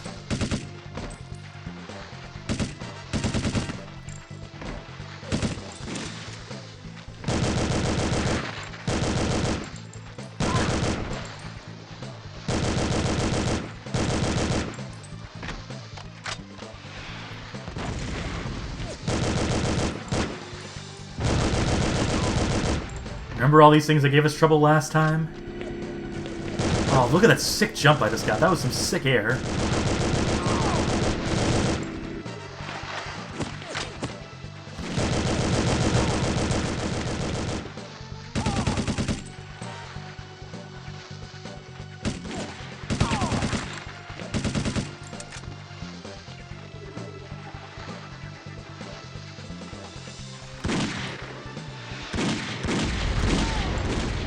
I can't remember if the 00 agent difficulty. Maybe in 00 you need to destroy the construction equipment as well. Maybe that's why I had it in my head the first time that I needed to do that. Now let's see how close to the end of the level we were the first time.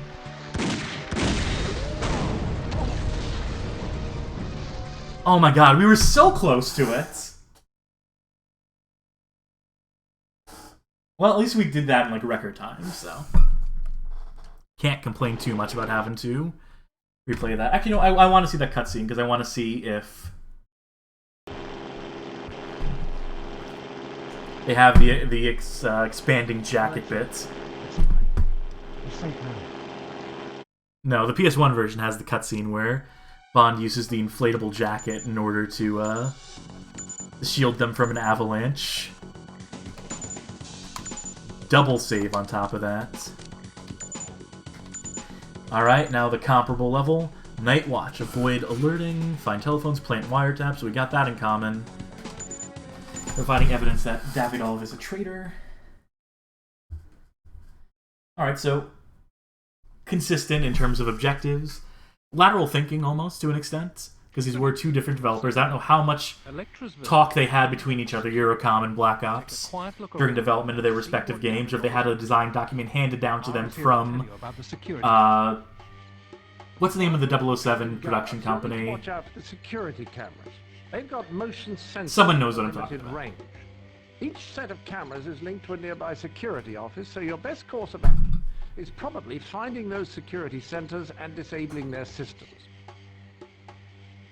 Be sure to get out of your room without causing suspicion. Eon Productions, they say. Take care to stay in the room, Mr. Bond.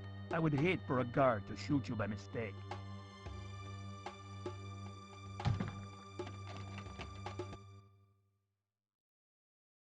Alright, so we're going to try to clear this level. We do have rewinding, so any particularly sticky stealth, I suppose we can bypass in that way. Is this a phone we have to bug?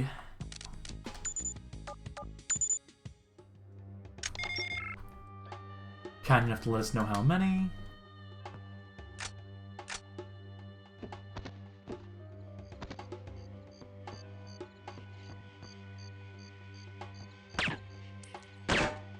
Will we get in trouble for killing guards? Yes. Yes, we will. Alright, good to know, right?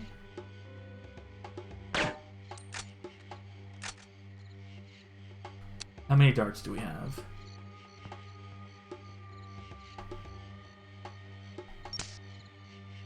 I don't want to miss that shot.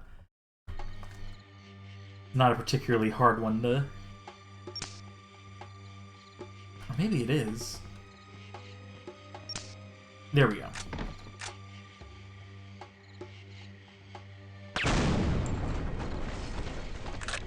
That is a loud explosion. We'll unarmed kill this man. No, mercifully. So they're letting us get away with a little bit here, which I appreciate personally. Now, there should be some evidence in here to collect. But I don't remember this being my favorite level, to be sure.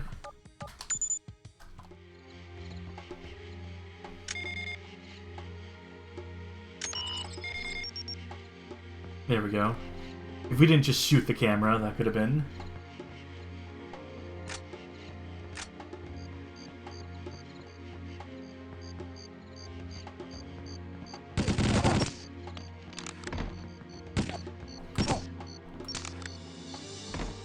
Yeah, I feel like the traditional way you're supposed to play this, these guys would not be alerted and shooting at you this early. But hey, we haven't failed yet. Hitboxes. Collision.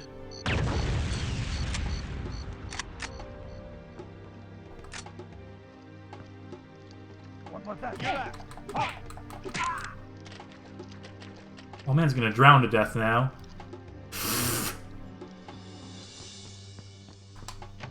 Luckily, that doesn't count as a casualty. That's just a unfortunate accident, a little workplace mishap that man happened to suffer. Do we have a lockpick for such an occasion here? No. And what's the point in this area? Just someplace to hide in, I suppose?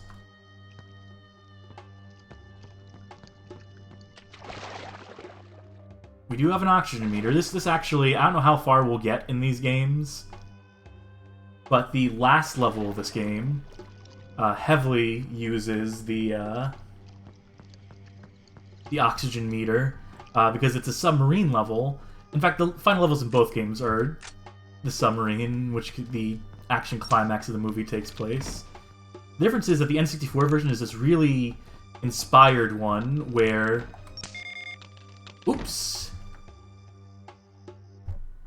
Alright, well, I guess we gotta let Gabor slide. Maybe he won't notice his guys sleeping on the job. Oh, these two are real oblivious, which is good for me.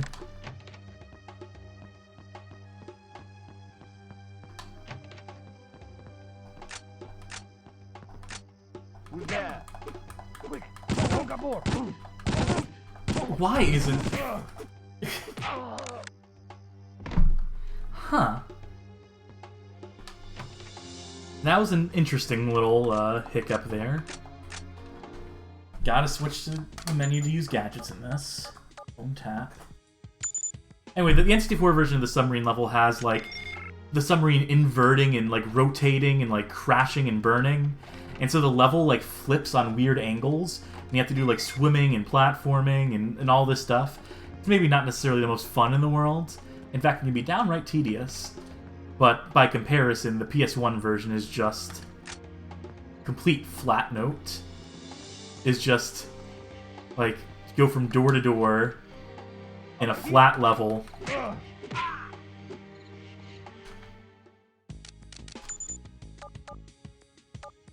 Data scramble.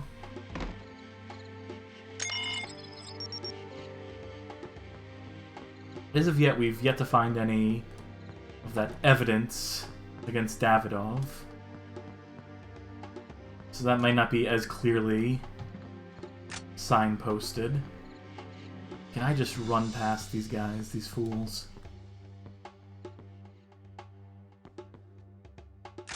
Alright, now we gotta pick our poison. We have 2 routes here. Let's go through the inside.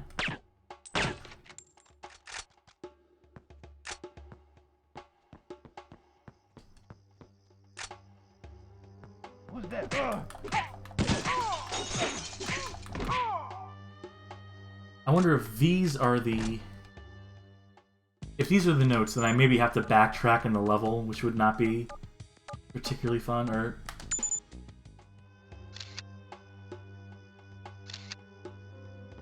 Okay, no, here it is. This is where the evidence is gonna be.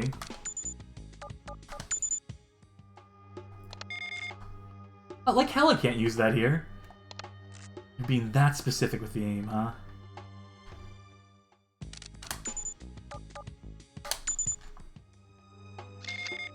Evidence 1 of 3. Ugh.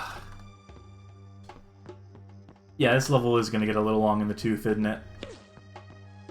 Oh, I'm being shot at already. Well, that's unfortunate. Let's make it so that that doesn't happen. Maybe we'll go the other way and see if that's,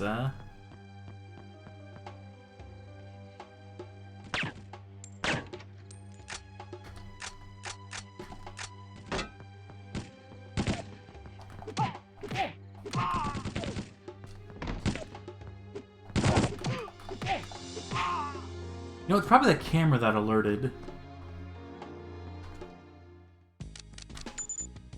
Okay. Chat's just now noticing the oddly out-of-place Motorola branding. It's present in the PS1 version as well. That Motorola money, you know, paid for this movie. It's an example of the game having to keep in somewhat not sync. What's the word I'm looking for? Having to keep in parity with the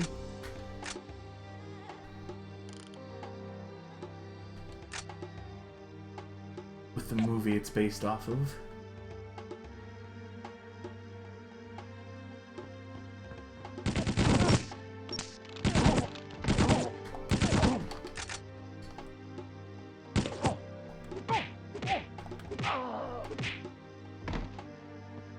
Three punches will do it.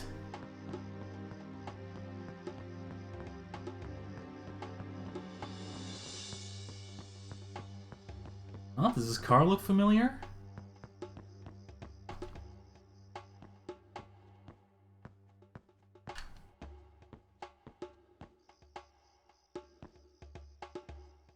There's that evidence.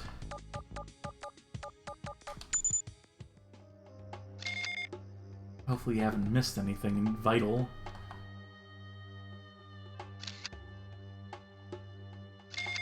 Oh, there we go. Alright, so good. We don't have to do any backtracking. I think we're... This should be the final phone tap as well.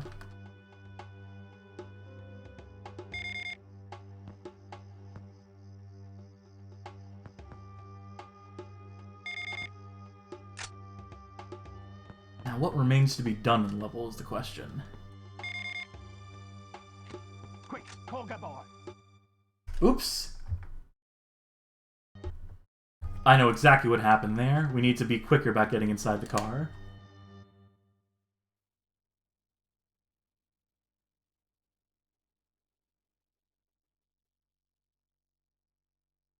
That would have been a black flag on the last lap.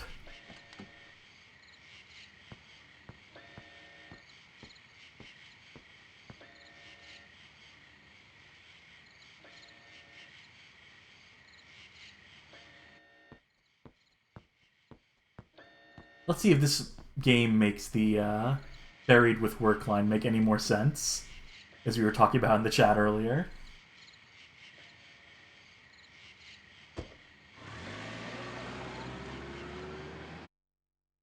Is that end of level? Yes, it is.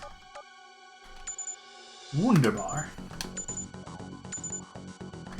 Which means that the next level is part 2 of that. Except I don't think you need to maintain stealth in this one. Mercifully.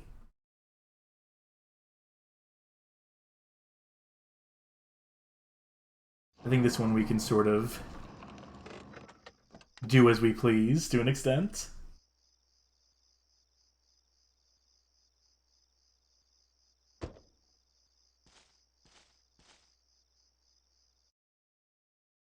I remember that level being a lot worse. And there are definitely parts of it, I think, that would have tripped me up 20 years ago, tripped a player 20 years ago. You know, benefit of rewinding, too, is that particularly frustrating bits we kind of just cheesed our way out of. So I don't know. I mean, it's still better than the PS1 version, that's for damn sight sure.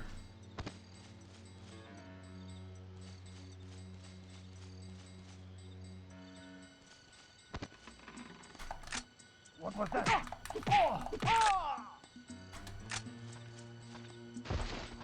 There's Davidov. Will we lose the mission for killing him? Quickly, sound the alarm. No. In fact, the game encouraged it.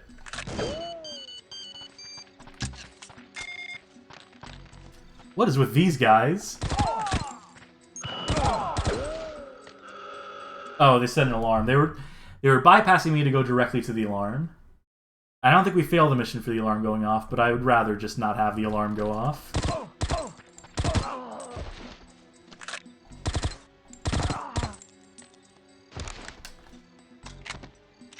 Do we need to destroy the radios too? No. Okay, cool. It's a relatively straightforward level, it should be then. I see we're getting sniped at.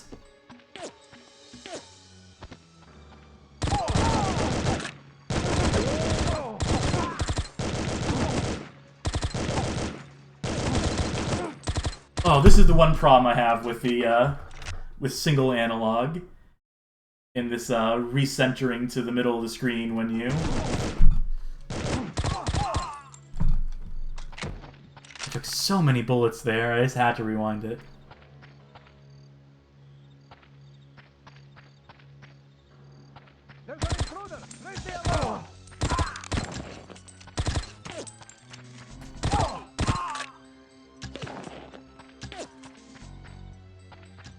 There's someone with a crossbow. Oh, a silent sniper rifle. Did someone activate it behind me?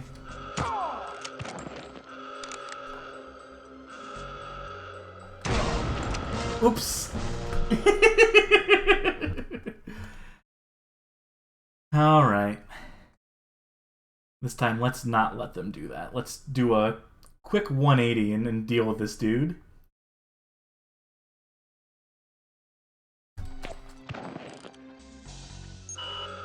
Oh, right, yeah, he's literally that close to it, so. There we go. And now we can do a snipe.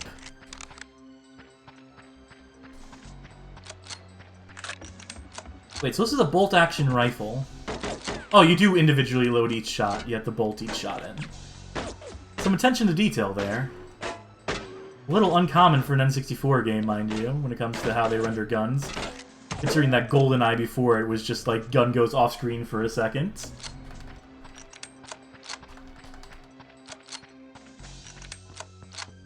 I guess I'm not paying attention to how you fire it, though. Do you need to bolt it after every single shot? Because that would be more impressive.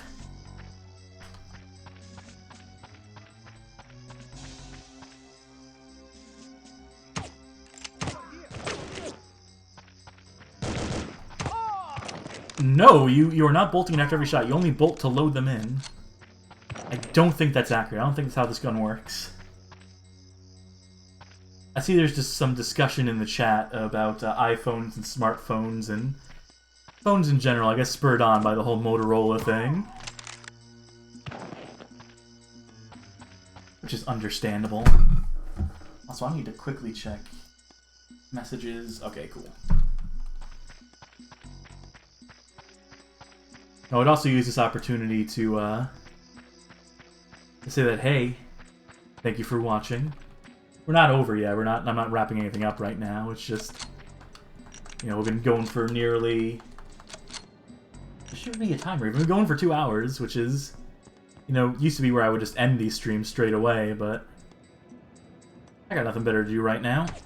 I'm on a bit of a vacation, by which I mean I'm taking all my vacation days at my job because I'm leaving it, because I'm going across the country shortly. I'm moving, and it's going to be an expensive move, but a necessary one because the job certainly won't be paying my bills anymore. We talked about this in the Trespasser stream, for those of you who were not present for that. Let's just say that I've wanted to move for a while now. And I finally have a really good excuse to, because my job is no longer going to be financially viable, because they're cutting hours, cutting every benefit. Basically, my company got acquired by another company in the field, and they're trying to push out all the old guard, which I would have been. Which I certainly qualify as at this point.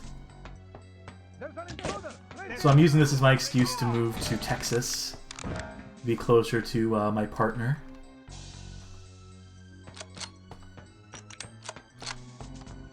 And what would help, if you happen to be watching right now and you are enjoying this odd stream, this technical mess as I alternate between different emulators and so on and so forth, is if you throw a little money this way to help with the expenses of moving. Not necessary. I have savings. I will not have savings when all is said and done. But since the last stream, I've added a little donate button in the description down below, which should just take you to a one-time payment. Last stream, I was pushing subscribing to the stream, which maybe not everyone wants to do, or going to the Patreon, which again, people may not want to do. Don't hurt me. Who are you? Bond. So now you should be able to just do a PayPal payment down below. It'll even pop up something funny on the stream, if you happen to do that. Roger that, Control. We'll begin our landing at once. Over and out. And that's the plane coming down. Not in that way, you know what I mean. In fact, you can even watch the plane.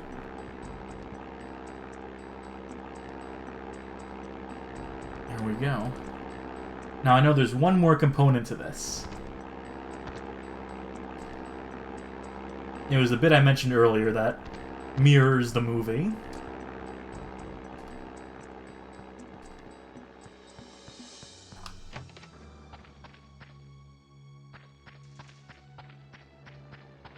Gotta walk all the way over to the plane now.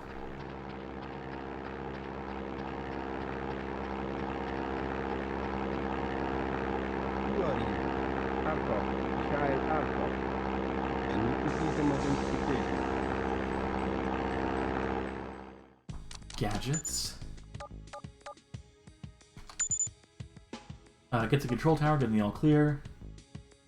Ride for the fight who will be waiting at the airstrip. You also need to collect an ID tag before you board the plane. Okay. That's a neat little thing there. That phone we picked up earlier gives us all the clues we need in order to do what has to be done. That said, I think the items we need, I think were in here and we missed them the first time through. Let's give this a more thorough look over.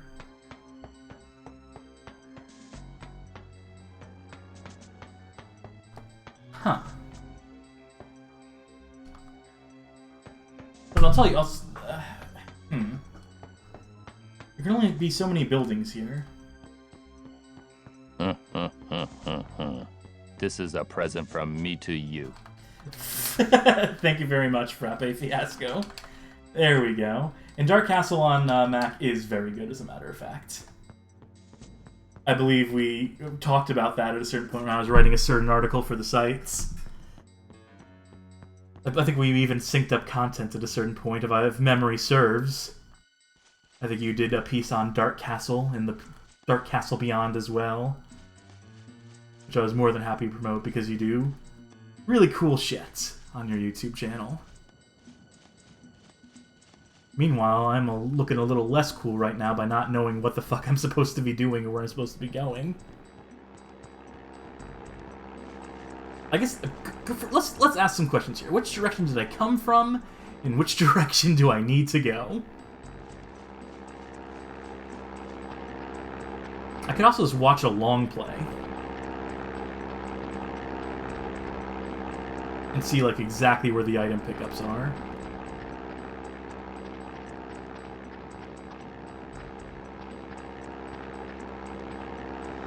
In fact, let's do that, because this is a big open level. And I don't want to spend the next fucking hour just like...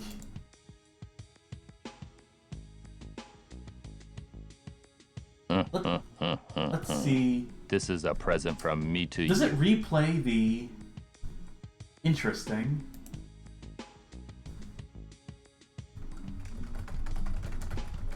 Enough long play. You can see all the save file stuff I was scrambling to try and do. This is the N64 version. I'm assuming this was probably going to be on 007 difficulty.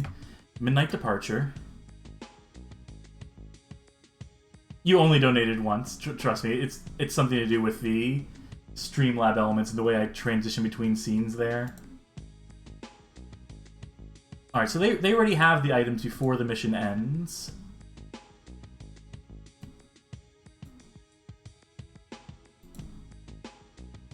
They go into this building. I don't have audio on for this, by the way. I'm just trying to figure out what needs to be done here. Let's watch it at double speed. Yes, yes. Okay, so to this point, okay, controller. This is on agent difficulty. Okay. Enough. 00 agent N64. This makes the stream so much more exciting, doesn't it?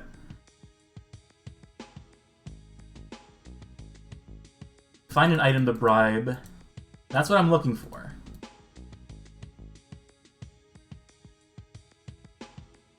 I'll turn the audio on. Why not, right?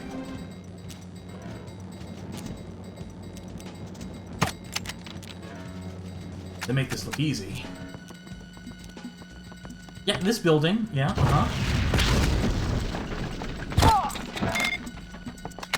Oh my god, okay.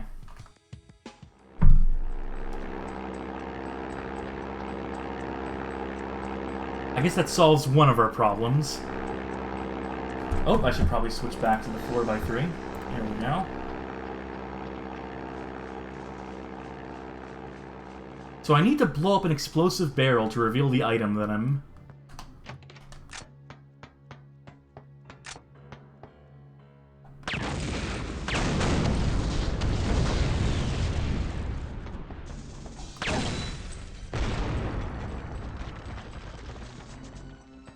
Or not. Huh.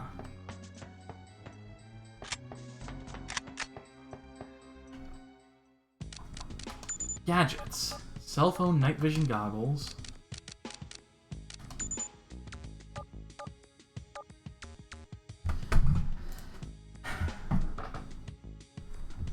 What the heck? I'm flummoxed. This is why, again, not to beat a dead horse, this is why I would have loved to have had that 100% save file so I wouldn't be stuck on this one level for God knows how long trying to figure out the solution to this stupid puzzle. Is there another building like this in the distance?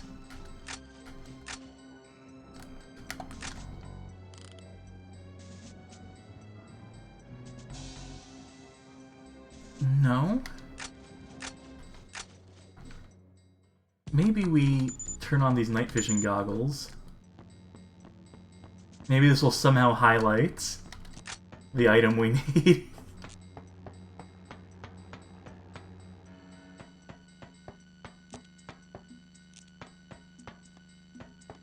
What the fuck?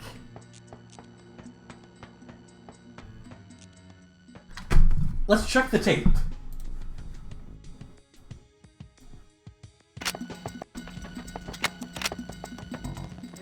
sports bag.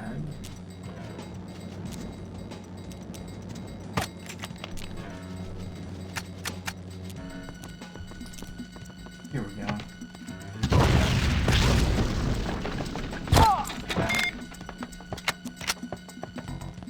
Look at that. That's...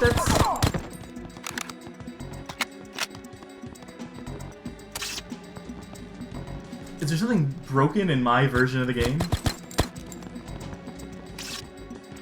Maybe does it drop off the enemy? Okay, this bit. So far, so Trisha.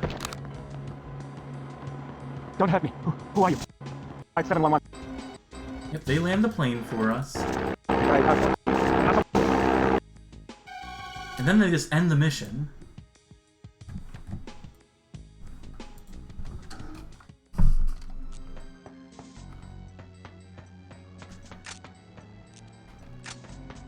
What the fuck?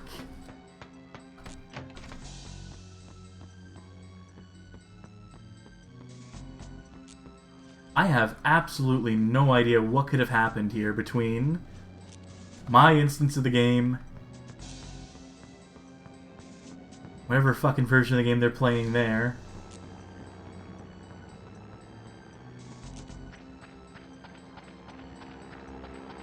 Let's see what happens if I just attempt to board the plane. Who are you? Arthur. Michael Arthur. I need to see some identification. Fuck it.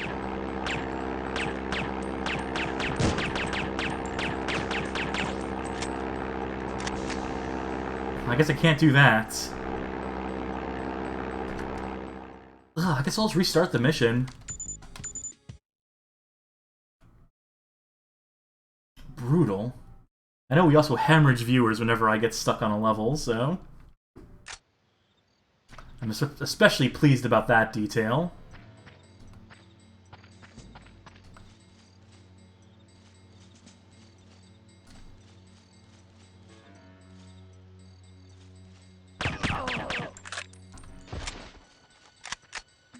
Quickly, sound the alarm.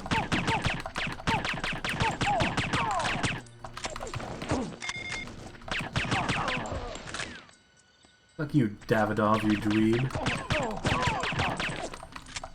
I like how it's still a little bit of a bullet sponge in continuity from the PS1 game. Perhaps inadvertently.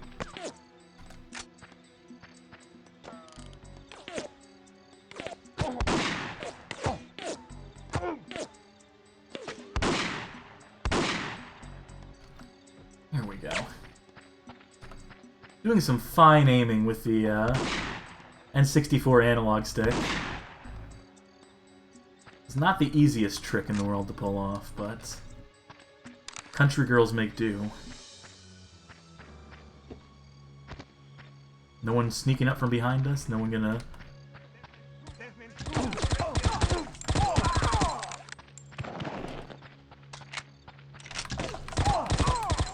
What's this cabin we didn't see last time?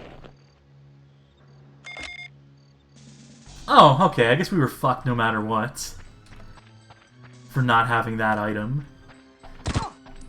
So maybe it is a good thing we restarted after all.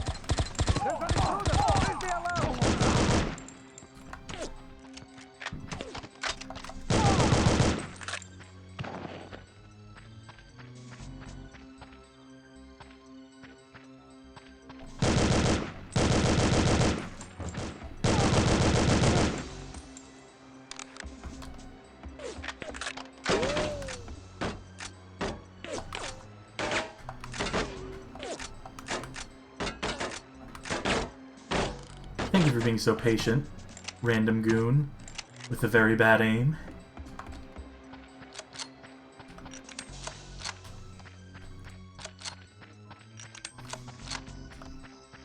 Alright, let's see if the game's gonna be more cooperative this time.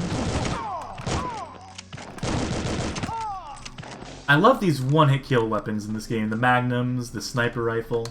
It is very satisfying to just plug them away in one. Gunplay in this game, I mentioned before, feels 100 times better than on PlayStation 1. It's just punchier weapons. They don't have, like, you know, these crazy loud impact sounds. In fact, most of them are silenced and kind of understated. That has its own appeal, too, because it makes you feel like you're plonking away at them from, like, a mile away, as the case may be here. Ooh.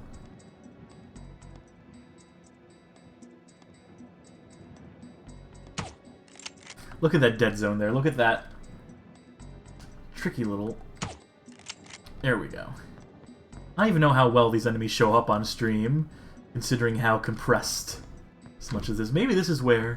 Maybe this is why people actually use the night vision goggles for this mission.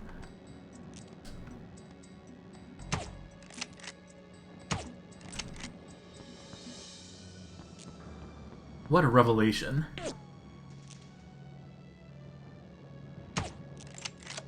Oh, it's so tricky. Let's just strafe into position.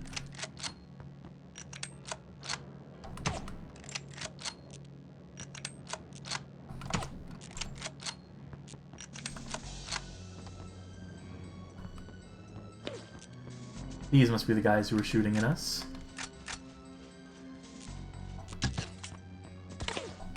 There's an intruder! Leave me alone! Ah! Kill him!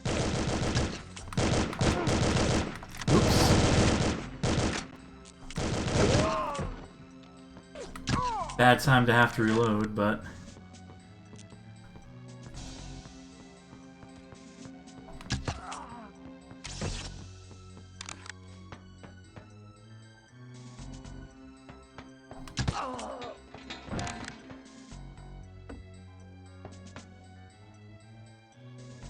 Gym bag, where art thou?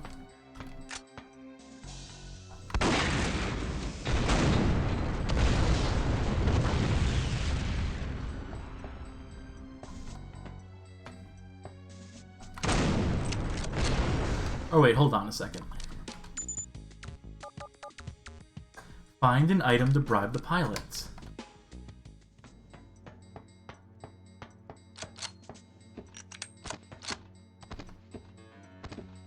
So that bit is still going to come back to bite us. I wonder if we can show the ID first,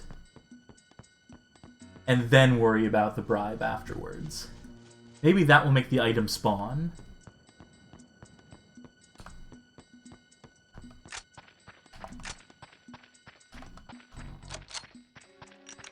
Which would not be the most intuitive design.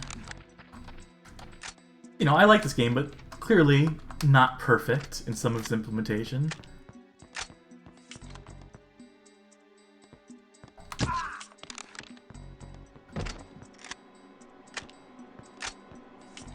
Don't hurt me.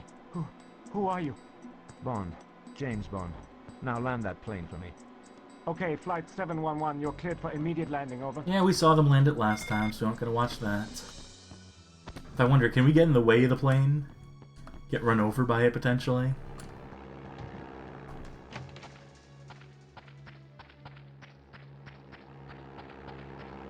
Not so much. Who are you? Arthur. Mikhail Arthur. You have the transponder code? Wait here. Transponder codes, yes. Oh my god, did I not pick up the cell phone? Oh. We killed Davidov, but we didn't get his cell phone. You know, okay, you know what? Fuck this mission. Oh my god. The amount of things you need to get this to work, right? So that cell phone that we dropped, I somehow didn't pick that up at the beginning of the mission this time. Ugh. Fuck that mission. In particular, that sucks ass. I was not expecting to have such a bad level in this version of the game.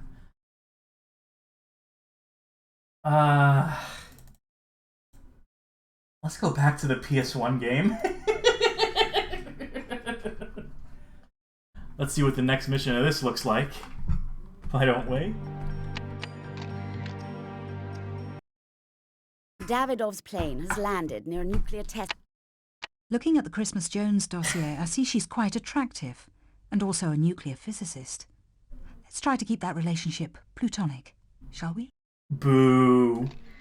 Thank you, Moneypenny. Now, of course, Dr. Christmas Jones in this movie, played by Denise Richards, which is like a joke, basically. That's basically joke casting.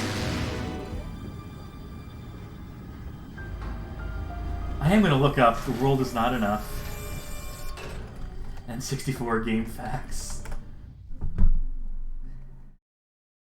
We're just delaying the inevitable. I have to get back to that level. I think maybe I'm beating both these games tonight.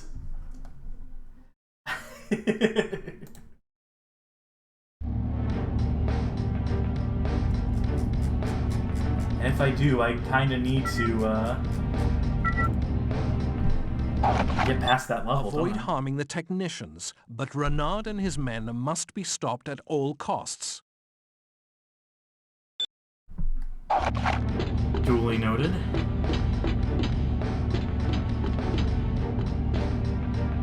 May I see your ID card, please?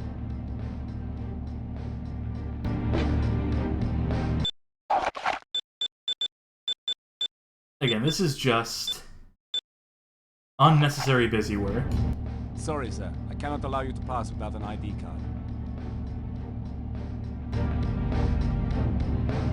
Ah, good afternoon, Dr. Arkov.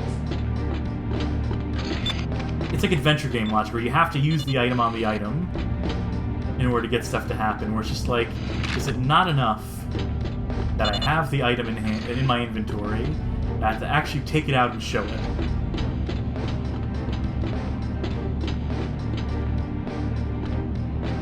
The question is, are these doors that I need to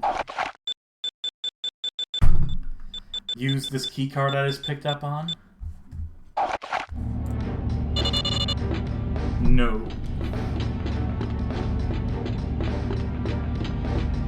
Back this way, then. Going from game to game, this is just so much clunkier.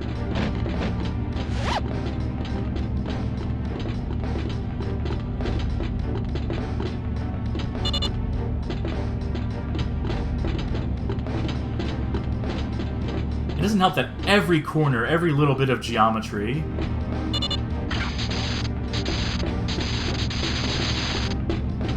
He's over here. He's over here. Oh. I don't think that's how it's supposed to go.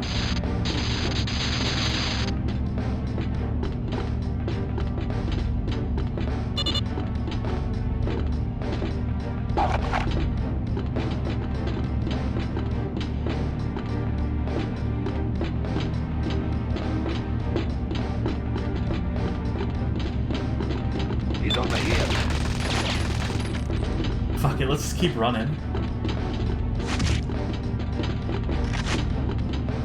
He's over here. What do you want me to do? Hey game, what do you want me to do in this scenario?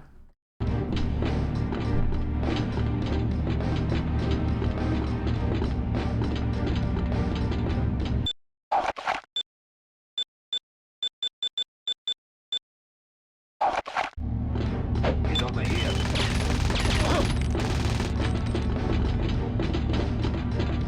That one door where they deformed the actual mod to get to open, even though it would have just been more work than moving the stupid thing into out-of-bounds geometry. It depends on if you're using, like, brushes, or if you're using, you know, whatever else. It depends on how you designed your levels, whether it's easier or not.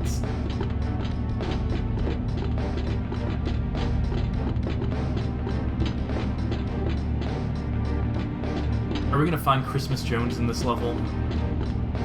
May I see your ID card, please? Ah, this song and dance. Okay, yeah.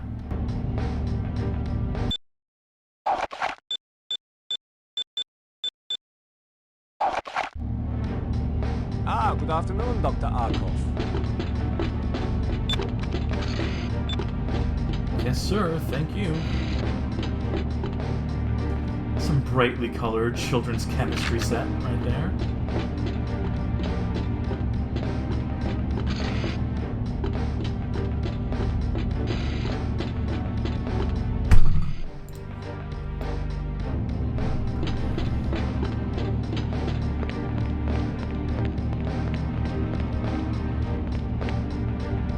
Sorry, Doctor. I cannot allow you to pass without a radiation badge. Alright, so different card this time.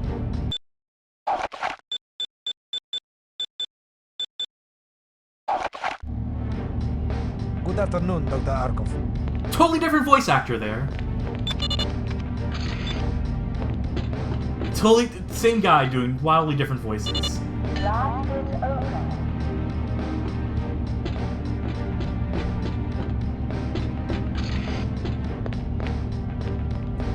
Frappe Fiasco.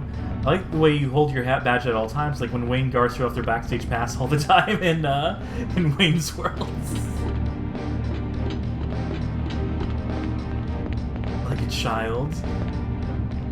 He's just excited to be here. Look at what I got. Isn't it neat? Isn't it fun? Isn't it cool? Yeah, I'm hot shit. I got a radiation badge. About to do some science that's gonna absolutely, like, kill me. Years from now.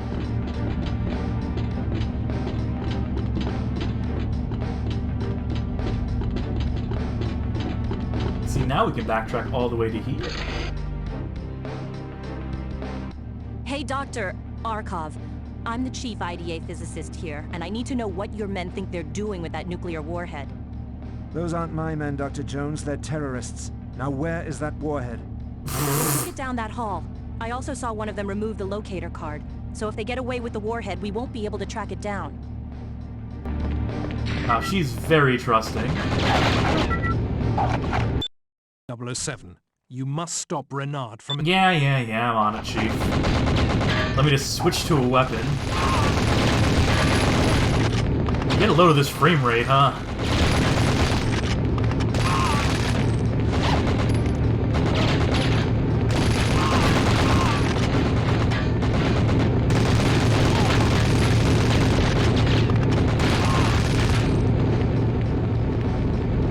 Alright, I think that'll do. Oh, I hear they're shooting at her.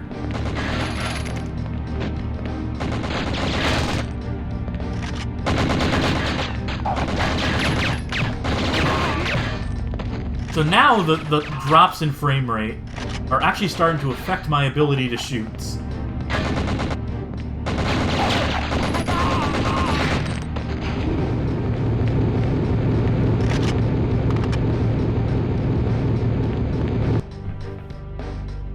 Never mind about that second door opening up, I guess.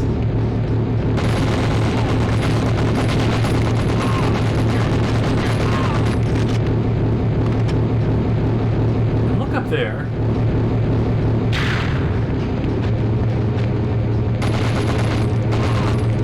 I wonder if we'll be doing anything with that in the near future. Oh, but first...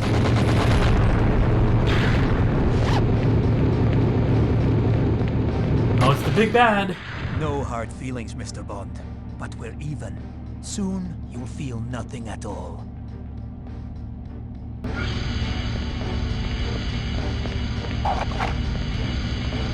Can we defuse this bomb? Is there anything we're meant to do here?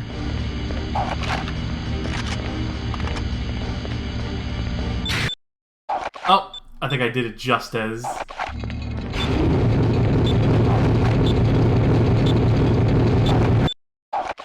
Right.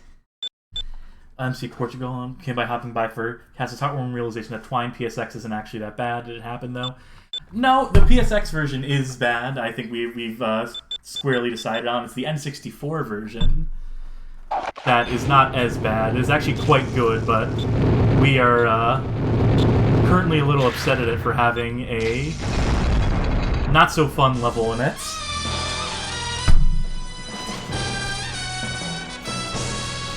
It takes a little bit of the oomph out of the mission complete in the action set piece when the game hangs on the last frame of it. See, this isn't quite what we were doing in-game. No, I mean it's bad. The other third-person James Bond PSX is just worse. Yeah, Tomorrow Never Dies is definitely a fair measure worse. Also, yes, I know you. Yes, there we go. Now I know who you are. Now I'm putting the two and two together. So you're a British spy. Do you have a name? name's Bond. When did Bond tell her that he's a British spy? James Bond. I guess he's telling her now. There's a problem with just ripping scenes from the movie, but not ripping all the scenes from the movie. Don't stop! Go! Go! Jump!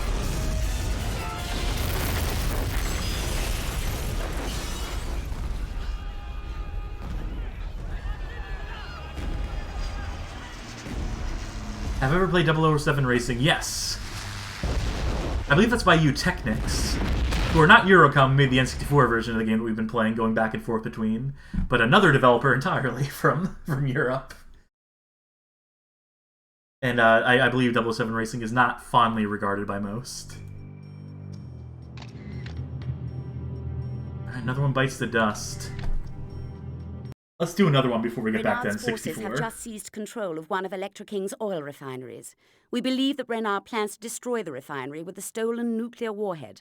Surveillance shows that many of the I'm plant letting this play technicians out while I held check some hostage at various messages. locations in the refinery. Rescue all the hostages and stop Renard.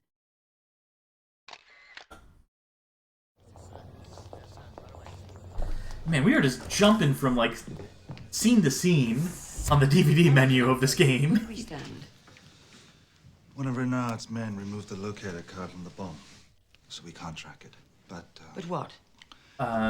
with SoCal pointing out, the 90s Bond movies were wild, like they just fully took advantage of the CGI craze by just being ridiculous. I would say not until Die Another Day. Die Another Day is very CGI heavy. Everything else was doing practical between GoldenEye and The World Is Not Enough. They did real stunts and real Suppose effects. the inside man turned out to be an inside woman. She kills her father and attacks her own pipeline? Why, to what end? I don't know yet.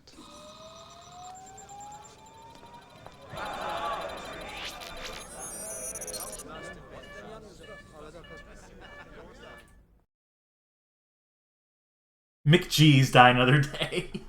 Mick G, famous music video director, by the way, as well as a famous film director.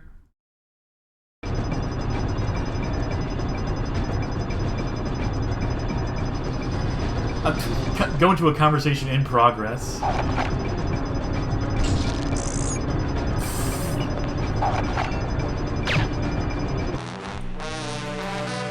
I had to know. You gotta test things in games.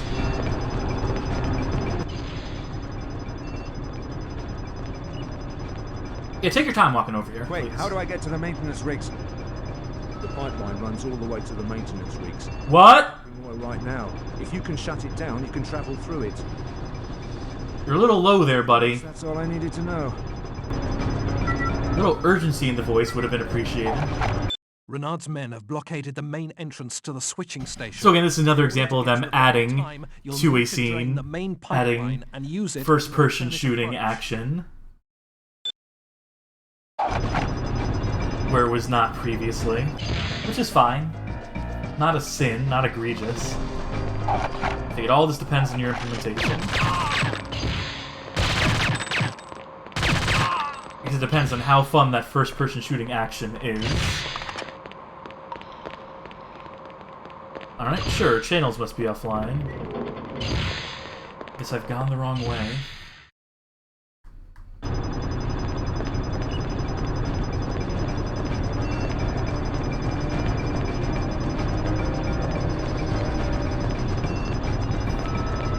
We got a little bit of like a hub world, or a hub thing going on here. We gotta go down these different paths. Presumably backtrack and...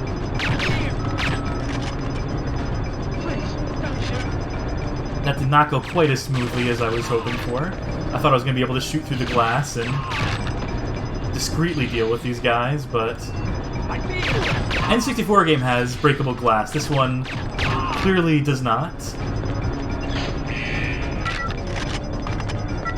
I'm not even going to take that text message. I'm going to take it as to get rid of the beeping sound. Well done, 007. You've managed to... It's just a... It couldn't have like a text pop up like on the N64 version that just says like, hey, 1 out of 3 done, 2 out of 3 done. Make you check your messages, because I guess that would be more immersive? question marks.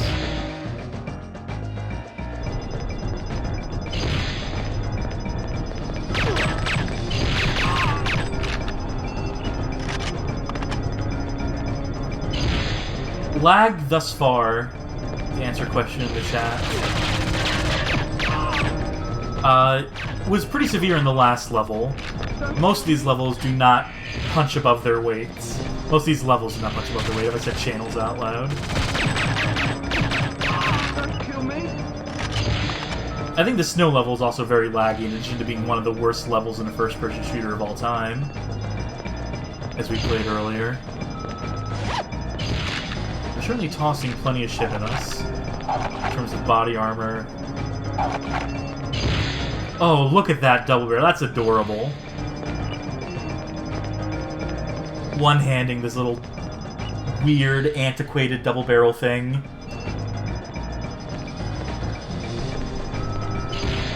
Looks like a pepper box gun from, like, the Wild West. The way it's being held. Who gives a shit if the terrorists are alerted? And it fires both shots at once. Ooh, that frame rate's a little...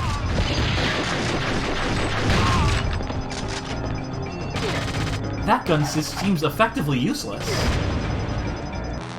Ugh. Yeah, let's try that without using that gun, which is not suitable for any of our needs. Here we go. Desert Eagle.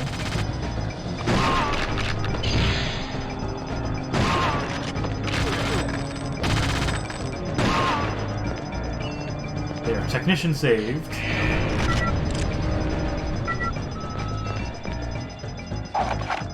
Good work draining the main oil pipeline, 007. Renard's men have... Yes, yes, yes. Now, question is, how much do we have to backtrack to get back to that hub? And will they have another... 2 body armors for us? They do not have confidence in us as players in this game. It's like the later we've gotten into the game, the easier it's gotten. Weird difficulty curve.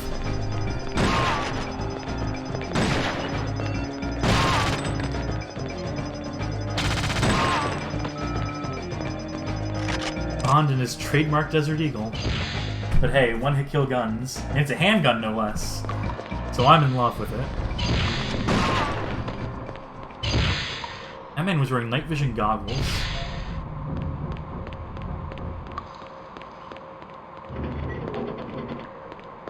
Tonic BH, who I know is a first-person shooter expert, after my own heart, pointing out the Desert Eagle with accurate recoil. Accurate in the sense that the animation recoil... That man was just completely blacked out. As is this one. As is everyone here. Except this guy. Do we have night vision goggles? Sure enough.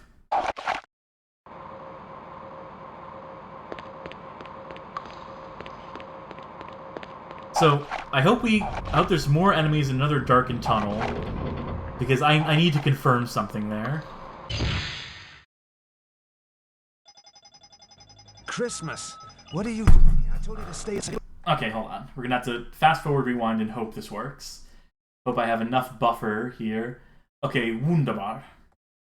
Okay, so those character models were just completely blacked out. The texture on them was pure black. Because, you know, we're going down the darkened tunnel.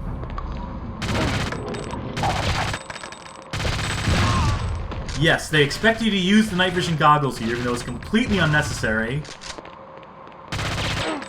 Then and only then do they get textures on their models. For point of comparison,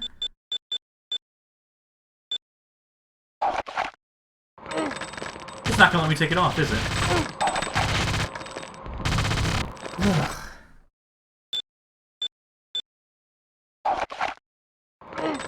There we go. Okay, so it's not as bad as I thought it was. It's when they step out of the tunnel, they get the texture swap. Let's just try this again.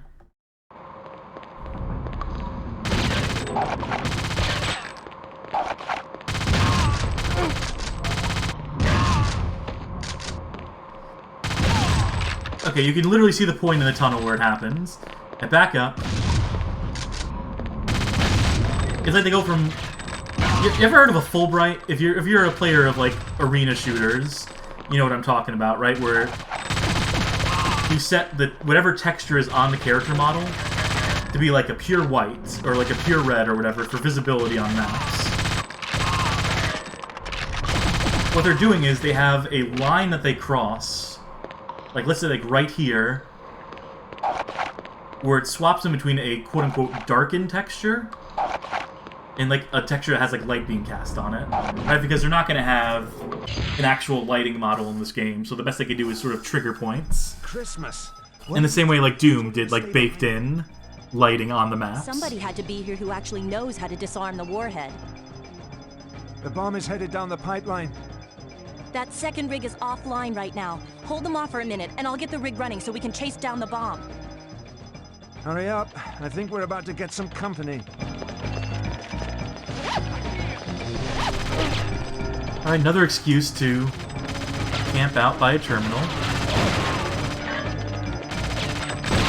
It's like this game took all the wrong design lessons from GoldenEye. They saw the worst parts of GoldenEye, like protecting Natalia while she's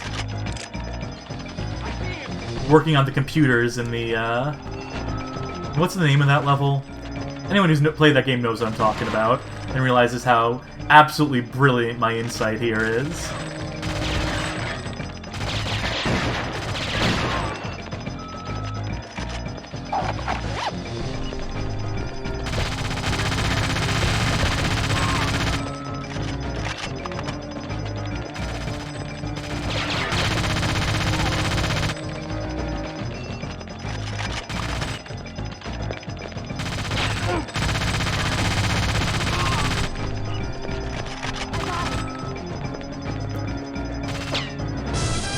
Wow, exciting fucking set piece. This game is better than GoldenEye because it lacks odd-job multiplayer by default. You know, despite not having any. Yeah, I guess by default, not having multiplayer by virtue of not having multiplayer. Here it comes. They managed to avoid. I don't know, I've always believed that the odd-job and multiplayer thing is kind of overstated. It's not that big a deal. In fact, it's almost disadvantageous to play as odd-job because it puts your head at the crosshair level as opposed to your torso, so you can do more damage.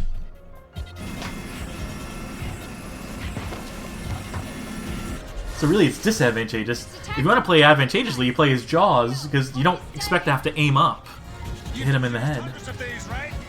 Yeah, but they're usually standing still. Yeah, well, life's full of small challenges. I'm letting the scene play out. Whatever, right?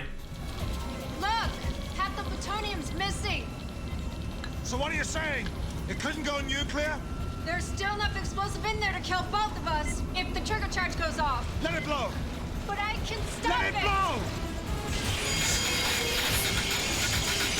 Trust me, leave it! Jump! Go on, jump!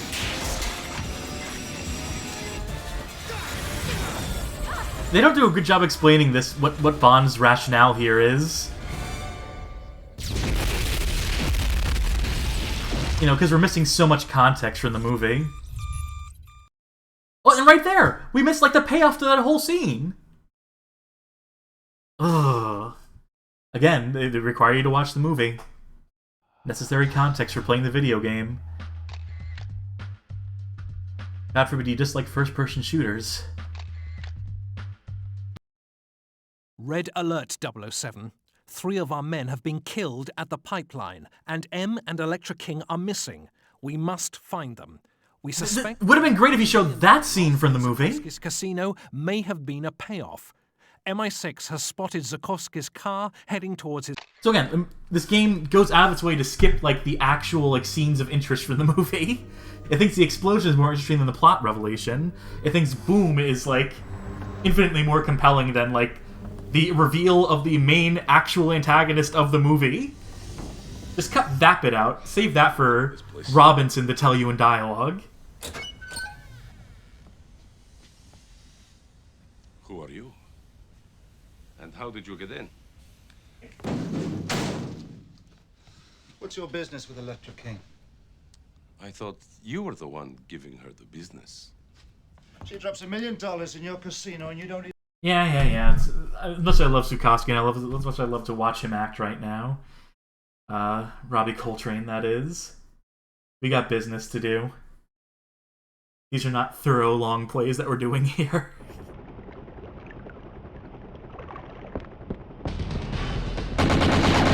Armor right out the gate. You can tell it's going to be a real big shooty level.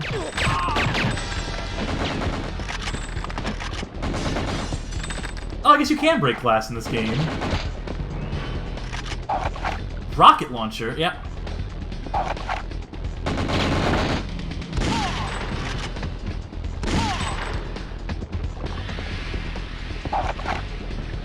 Let me just spoil it here. The version of this level in the N64 version has like nice wide open spaces and like nighttime atmosphere, and I generally remember being pretty okay.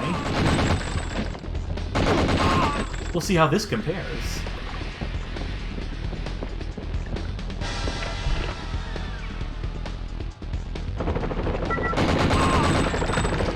Let's see. Let's take a message in the middle of this fight. Use your rocket launcher to take down the helicopters. Copy that, Chief. Locked on. Locked on. Locked on. Locked on.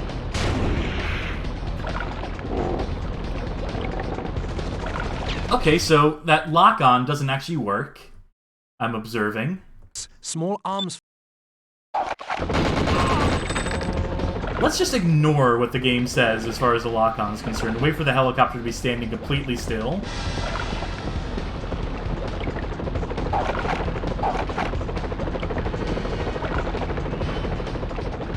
Locked on.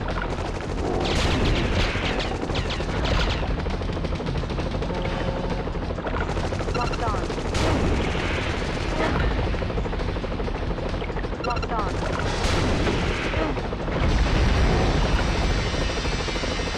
Much better. Oh! There we go. Famous scene from the movie. Locked on. It's got a buzzsaw on. That makes it infinitely more threatening. Of course, the N64 game actually has it do like things to the level geometry as you're playing. We missed that last one. We whiffed that shot. Alright, so it looks like there was a little bit of actual lock on there.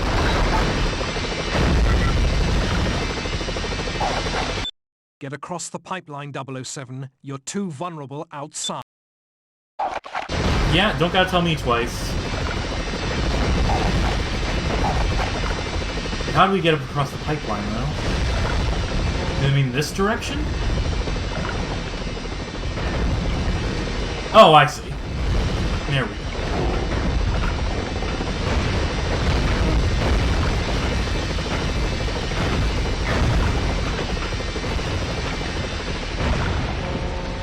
Again, not super exciting there, the way they did that.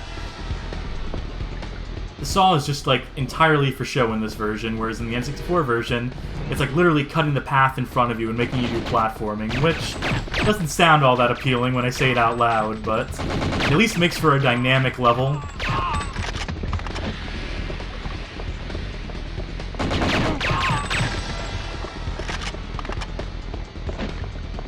Before we go down, let's check out maybe some armor up here. Oh, wow. How'd I guess?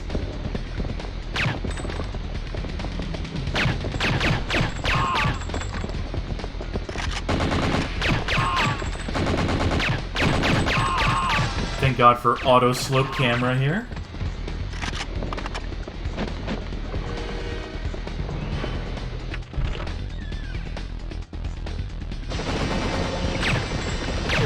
Also, to answer the question, I have not written about Bubsy 3D yet. Answer questions in chat. It'll definitely happen. Every dog has its day. There's certainly a lot of interesting history to cover, to be sure, as is being addressed in the chat right now.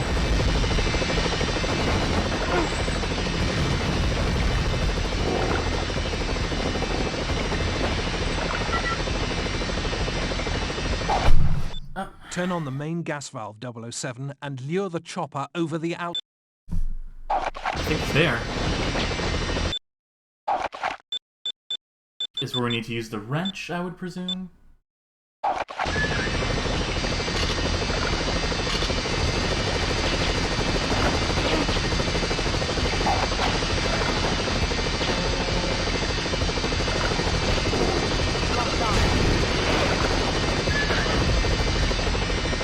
Oh, that didn't do it, huh? I guess you guys want me to shoot it with a pistol?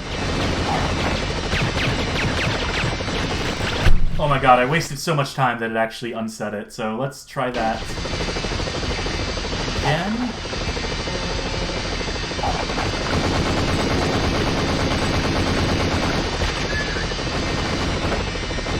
What do you want me to do here, game? I did both the obvious things. Oh wait. Maybe do I set it again? Huh. Let's listen to that message again. Lure the chopper over the outlet. Yep, brilliant. So, like, what I'm assuming we need to do here...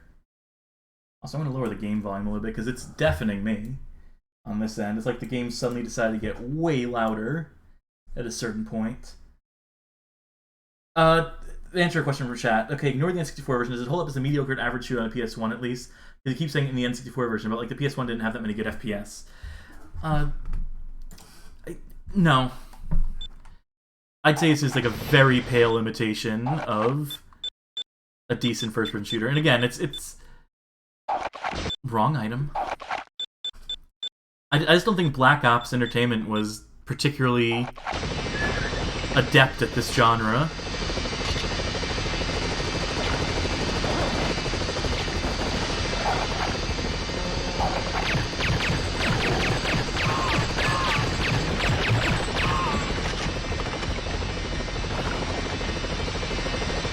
Let's see here. Can I jump down here? Is there anything I need to do to...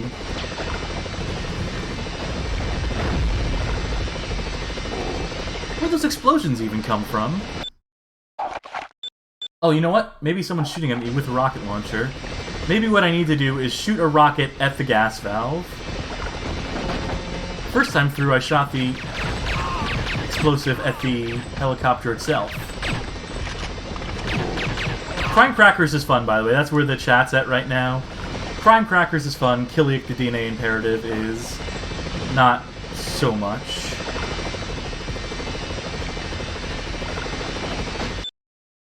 Let's try this one more time.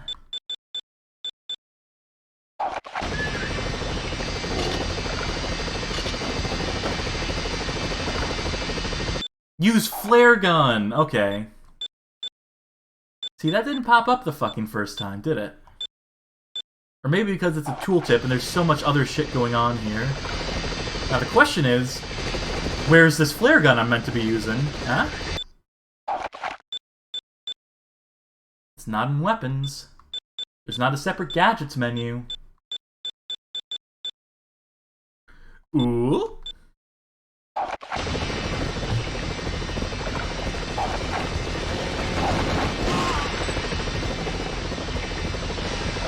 Is it out here?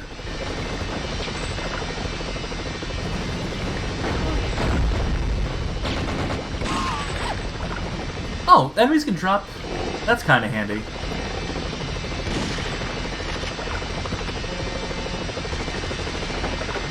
This looks like where they would put the flare gun to pick up. So I can't stay looking down.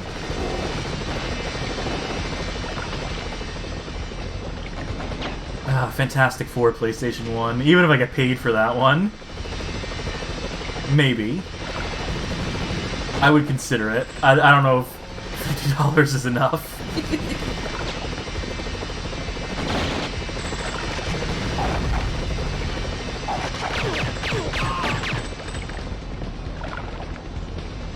Let's find this flare gun. Yeah, there we go. Alright, now we can finish the level. Assuming we survive these enemies who have now, like, populated to get in our way. Maybe another one of them will drop a fucking body armor for us.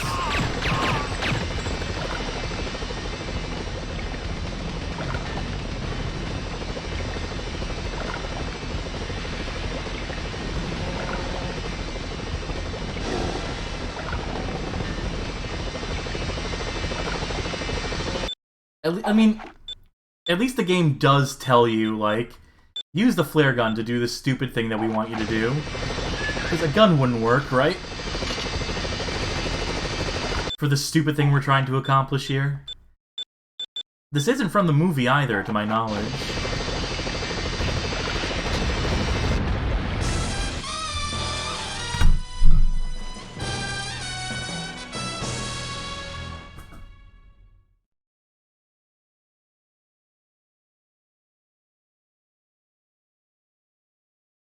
Alright, I hate to do it.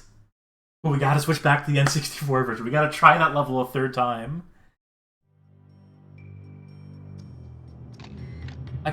Black is less than silver. Yeah, so I guess I did pretty badly on that, huh?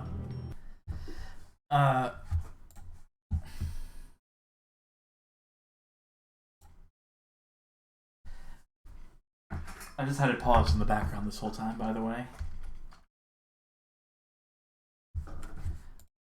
And unpause.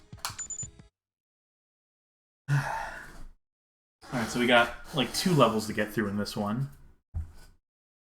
To try and keep parity here. Video Game King, is it caviar really that difficult to swim in, I ask? As if anyone in chat has ever had the opportunity to swim in caviar. Well, assumptions make an ass of you and I, because all of you know that I take a caviar bath every night. That's what all the donation money is going to, clearly. As if I'm not living, like,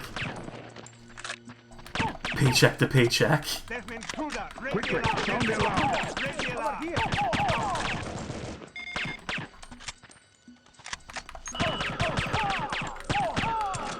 Fuck it, we'll just do it with the alarm on. Right, maybe I shouldn't shoot it while I'm close range, because that does take off most of our health. But also, I don't think I give a shit at this point about... Alright, cell phone gotten.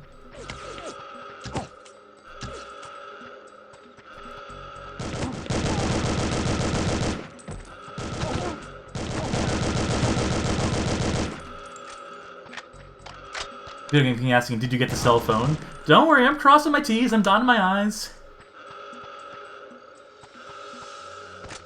If I remember correctly, Video Game King, were you here last stream? Were you one of the people who was having to remind me to save my game every couple minutes in Trespasser? If so, you are absolutely right to feel obligated to remind me of basic things in video games.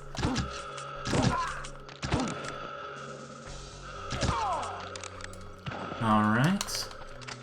So we have 2 out of 3 items so far.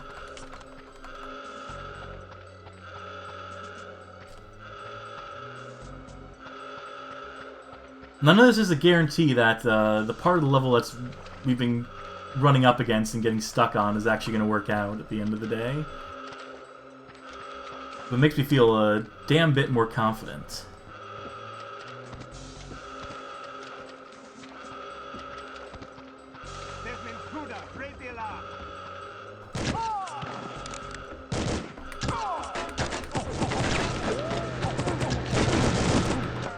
Oops. Let me not use the crossbow. I don't know if it's the most effective. This version looks rough. I can't believe the PS1 version actually looks better. I would say this looks better. In my eyes, personally. I would...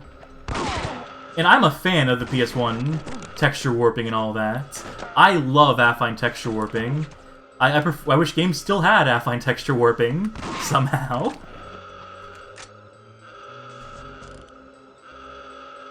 And I believe this does leverage the 480p capacity of the N64 as well, that this does use high-resolution maps and stuff. That man in the distance is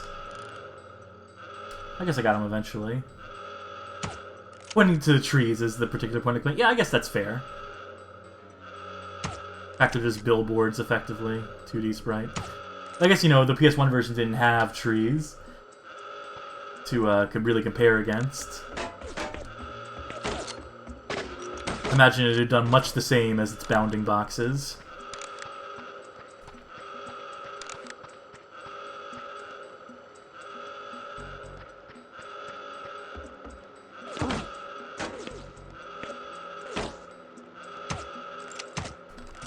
Here we go. Second shot's the charm.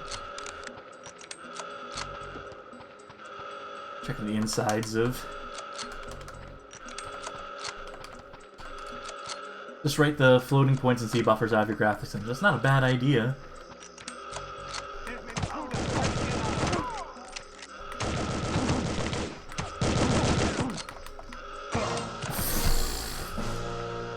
Awooga, N64 alert.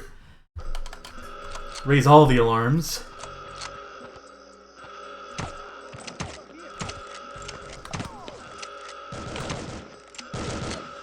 Come on, Bond. Do what I want you to do.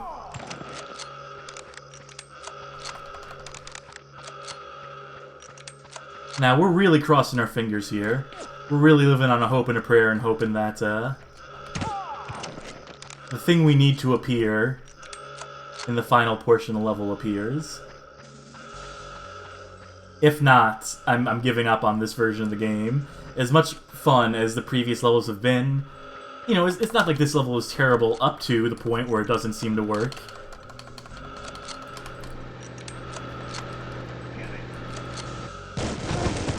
Oh, geez Louise, that's new.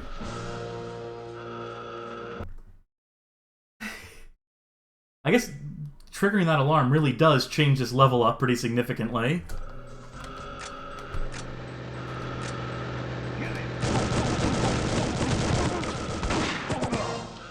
That's really interesting. See, that's... They don't fail you immediately for, you know, not, maintaining stealth, but they certainly make this mission a damn sight harder.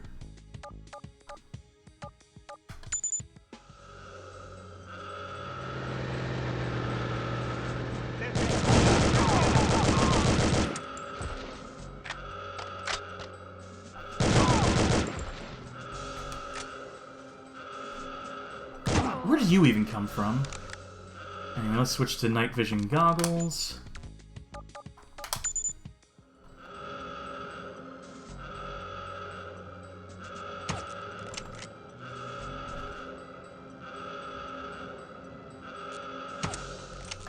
There, that's a couple popped headshots.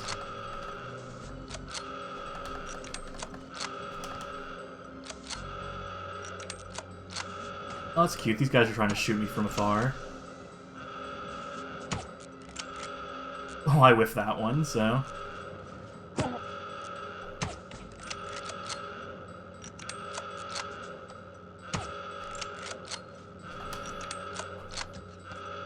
And up and up and up.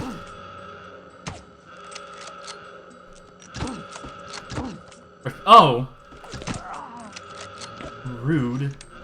Could they see I was in the middle of something?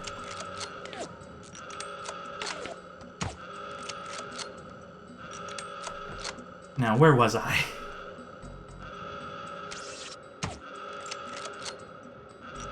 Let's just...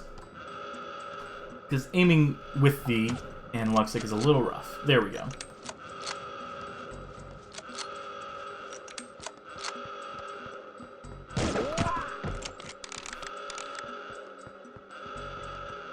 You know what I'm going to do? I'm going to quick save here.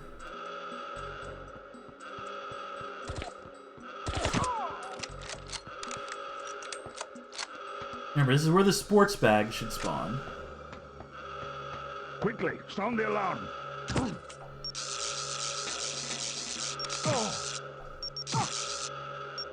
And I would assume this guy drops it, maybe? In the long play we watch, it appears after one of these... Well, that's my fault because I was staying too close to the explosion, but...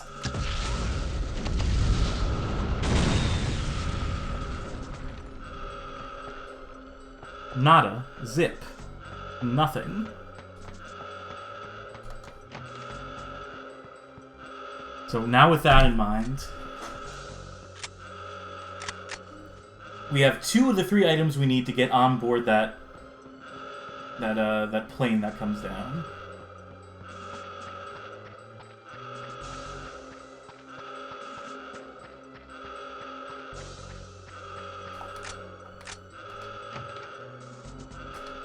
Oh, they do put enemies inside this. Again, just...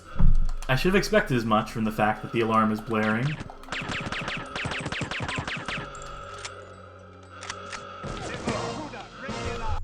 We're so close to the end of the level that I'm just... operating on the no health.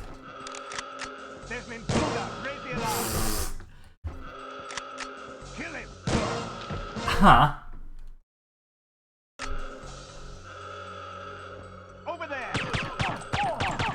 Asshole.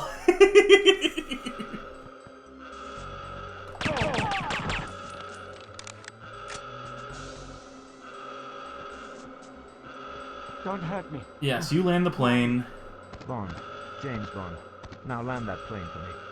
Okay, Flight 711, you're cleared for immediate landing, over.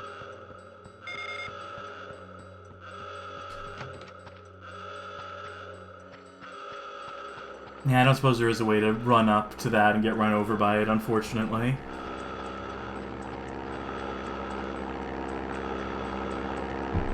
Who are you? Arkhov. Mikhail Arkhov. You have the transponder code? Yes. You have something for me, comrade? Wait here. Yes. So this is the part where you need the bribe item, which is supposed to spawn in here. Maybe what I'm hoping is that it will come into existence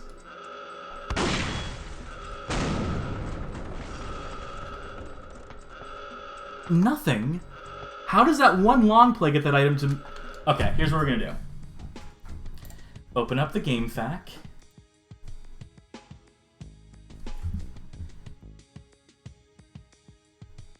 Yeah, huh?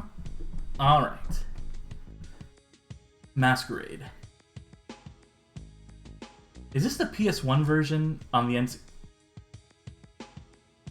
N64 FAQs? Someone uploaded a PS1 guide.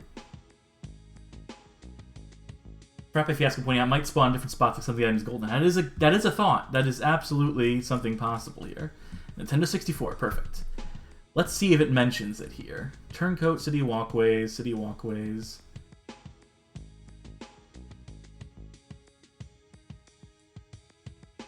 Agent. I need it not agent. I need it to be...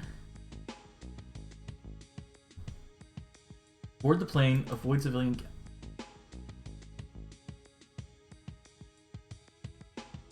Kill him before he has such sensitivity off the alarm. Starts moving, hop in the back, 3 guards, sniper rifle, kill them all, blah, blah, blah, blah, blah.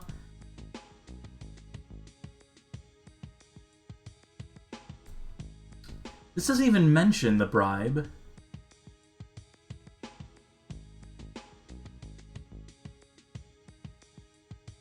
We're playing on Secret Agent.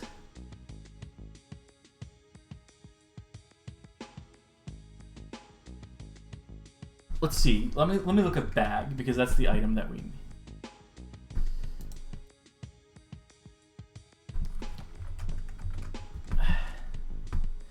We were totally looking at Midnight Departure. Were we not?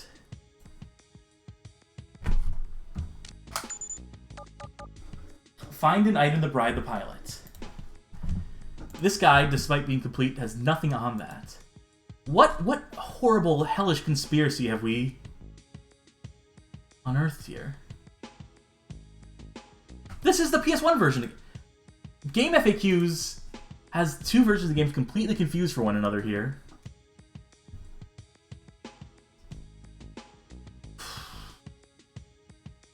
Are you the N64 version or the PS1 version? I'll know when I see. I saw Watch Start. This should be the N64 version. Find an item to bribe the pilot. Ah! On Double O Agent, however, the bag will be in a different place.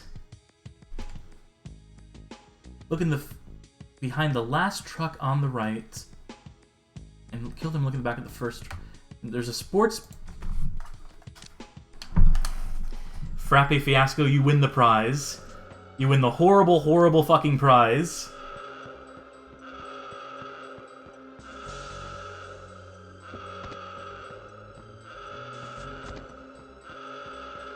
Oh, thank you for pointing out the stream interface. Yes, there we go.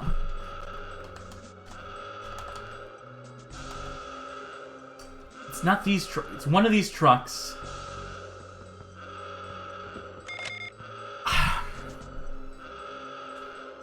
Sorry, just excuse me for a second here. Oh, fucking shit.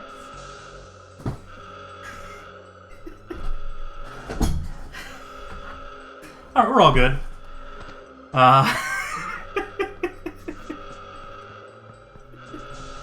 Everything is fine. Everything is cool. How are things with you?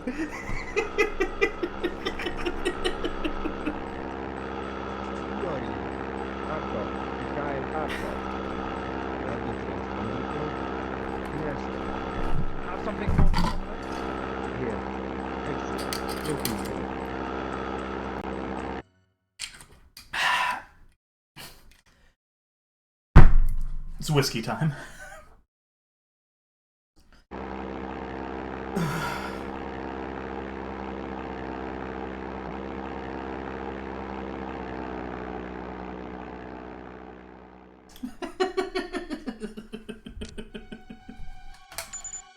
Save. Save that game.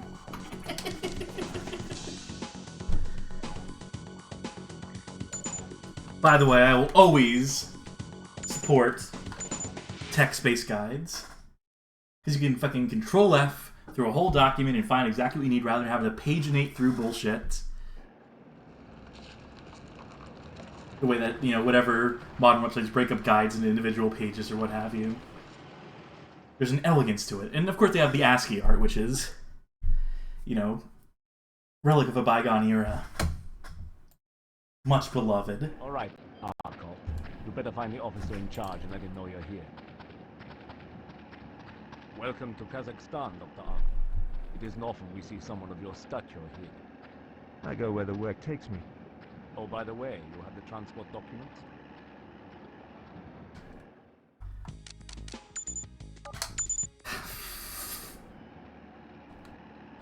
Look for our IDA physicist. The fact that I have to do that, it's... ASCII art lives on as the middle fingers that people post to Steam reviews. Absolutely true.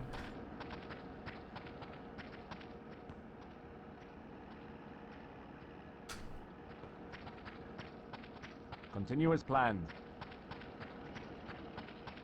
Where are we going? What are we doing? There we are. Are you here for a reason? Who are you? Arkov. Mikhail Arkov. And you are Miss... Dr. Jones. Christmas Jones. Papers, please. Okay, take the elevator. Your friends are already down there. So I want us all to go back in our memories to a few minutes ago. More like 30, 40 minutes ago at this point. Also, how do I activate this elevator?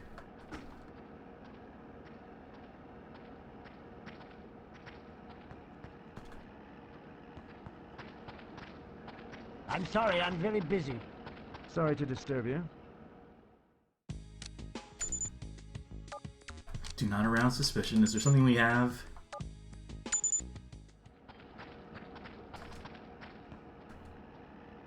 Oh, there we go. I knew it was on the right track, I just...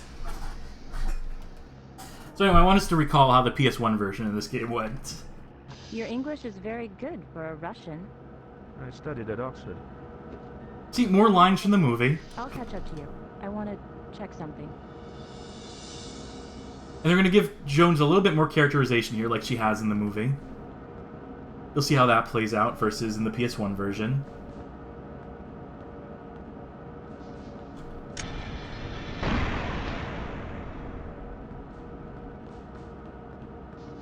Also, these environments, like, so much better looking.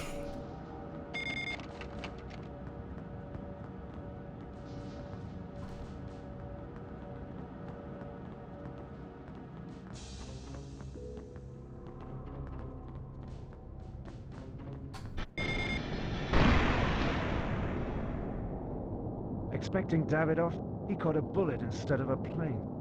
You can't kill me. I'm already dead. Not dead enough for me. I should be grateful. You delivered the money, you killed King, and now you brought me the plane. That bomb will never leave this place. Neither will you. There's no point in living if you can't feel alive. Drop the gun! Now! There are too many new faces around here. Everyone to the surface.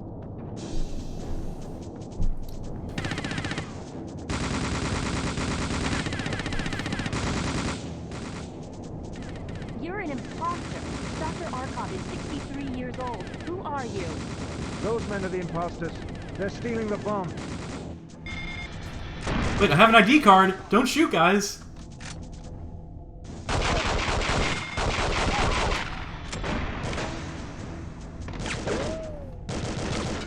Let's see what we gotta do here.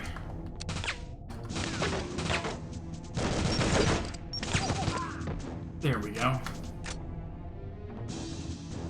Another one that might take a first-time player a little bit to figure out. You know, we're real professionals here. Real fucking professional operation, which is why we took so long to get the previous level done.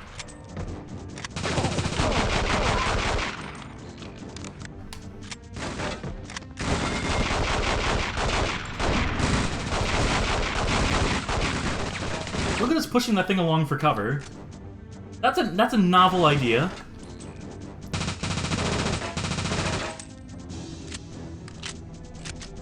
Maybe not, you know, the idea that crouching somehow breaks their AI completely. That seems like a little bit of an oversight.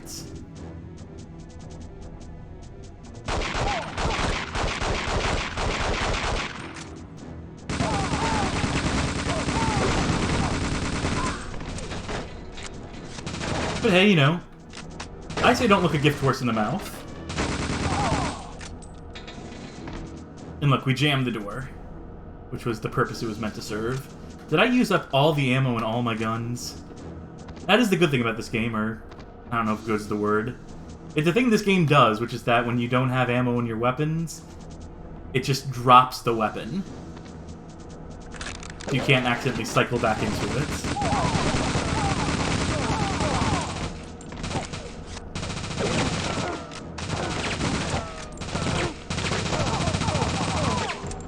I was trying to blow up the barrel, but that guy had to put his body in the way of it.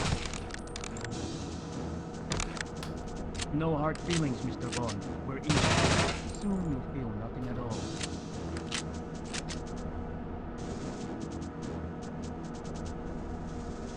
Alright, so the PS1 game had us doing the...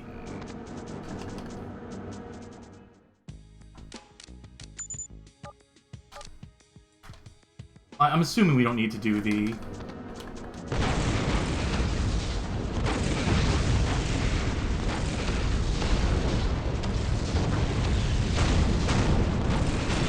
It's okay, rather than swinging out... Oh!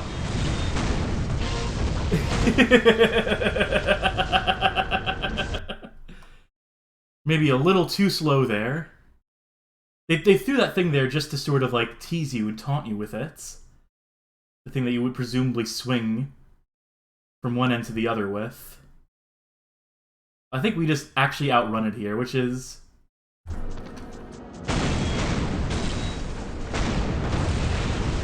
maybe a bit more exciting this way, to outrun the explosion rather than just... No, it shuts it down completely.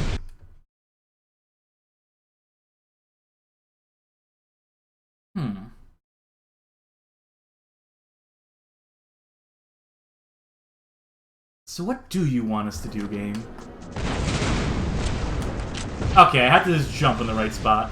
And no, I could not get squished by the door, unfortunately, because it's timed to specifically.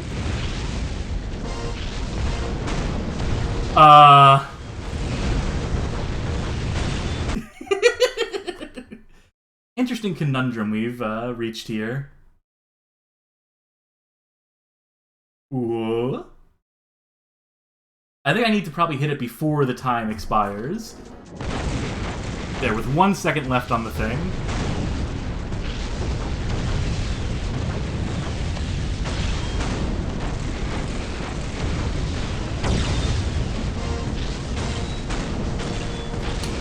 What is going on here?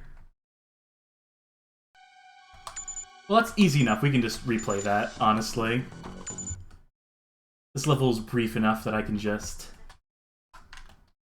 It is hilarious that they make you watch it. It is very funny that they make you... You better find the officer in charge. Sit through that cutscene just for it to kill you at the end of it. Welcome to Kazakhstan, Dr. Arthur. It isn't often we see someone of your stature here. I think I showed the idea. Look for our Okay, IDA cool. physicist. She'll tell you where you want to go.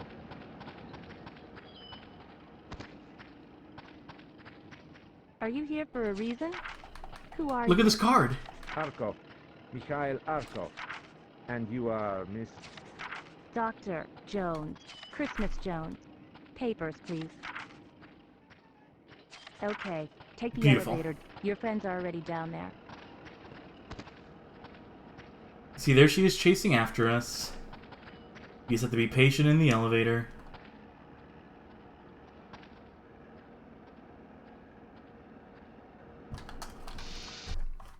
Let's see if we can... Can't quite skip this because this isn't a cutscene. It's all in-engine. It's all gameplay. Check something.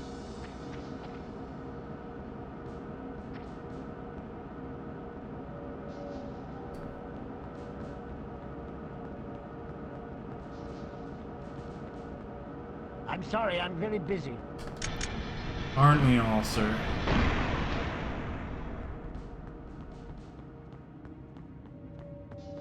See, what this game doesn't do is waste your time with the fucking busy work that the PS1 version does, where you have to show your ID to every single dude in the entire facility. And that one weird bit of stealth that doesn't, like, fit or make any sense in the context of the level. Is that they, like, it's like the other version of the game just includes stuff for the sake of saying, like, we have this feature, even though we've completely half-baked it. Whereas this game doesn't waste your time unless it's a feature they're actually willing to flesh out to some degree.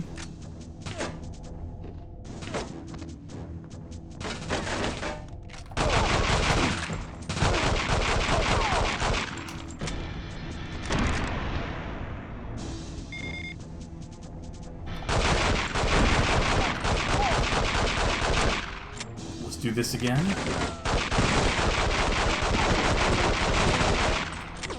Not quite the invincibility trap it was in the last time we tried this.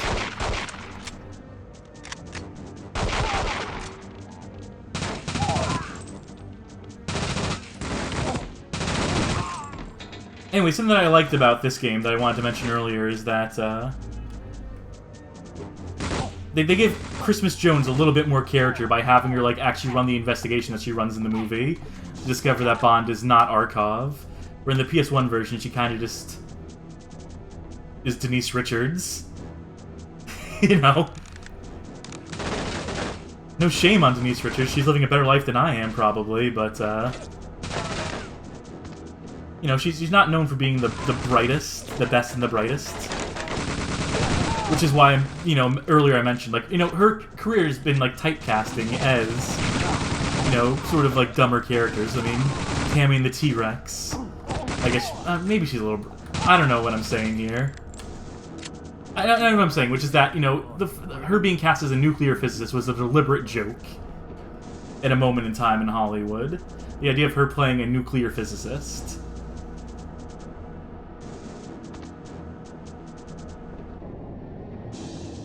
There we go.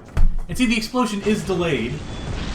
So the explosion actually operates in real time with... Tammy the T-Rex does own, by the way. I think it's Vinegar Syndrome who did a remaster of it recently. bless their hearts for it.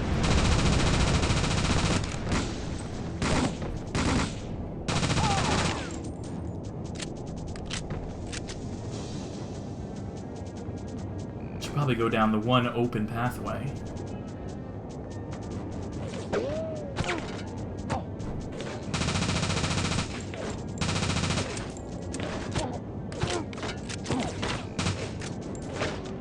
So much for our 2 remaining bullets. Do these not explode? Am I just wasting ammo? Okay, fine. Yeah, sure. I assume they had to, like, shoot those to get them out of the way to be able to, like, bypass the fire there, but... Looks like I'm a little too clever for this game. I'm inventing gameplay where there isn't any.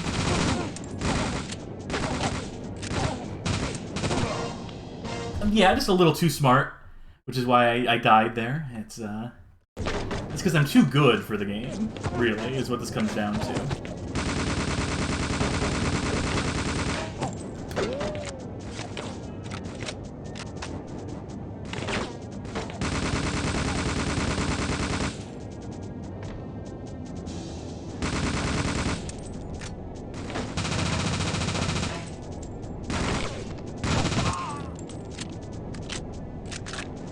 Sometimes slow and steady wins that race. Okay, I would like a body armor right about now. I don't think I'm gonna get that, but a girl could dream.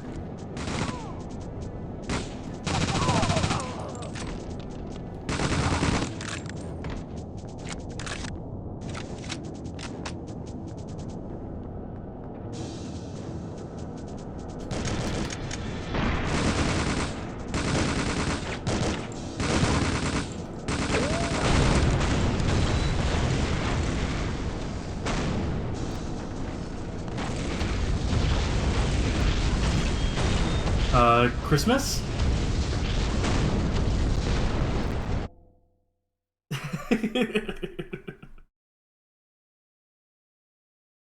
They probably could have started the elevator a little earlier than the very last second. British spy. Do you have a name? The name's Bond. James Bond.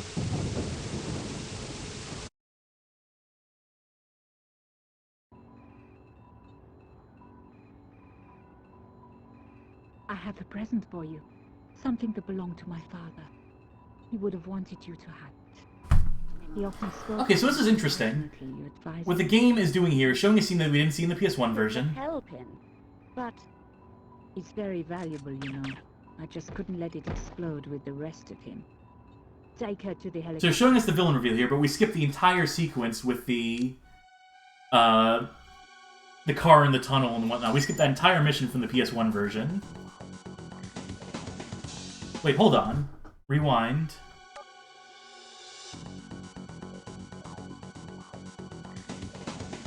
Failed. We failed to pick up a locator card. It still showed us the ending cutscene.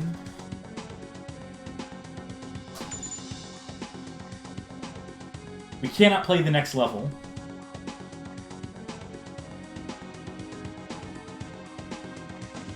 Or the ones after it.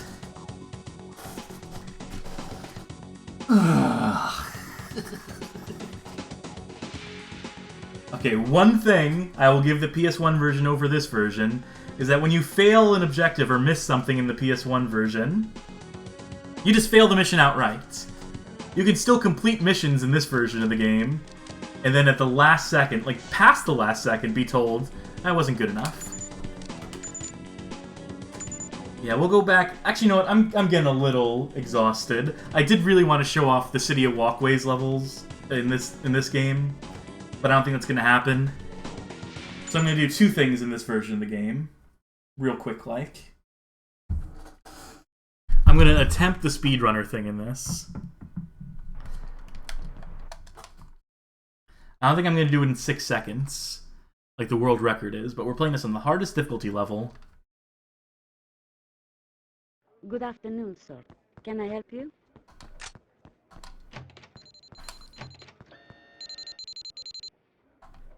So what we need to do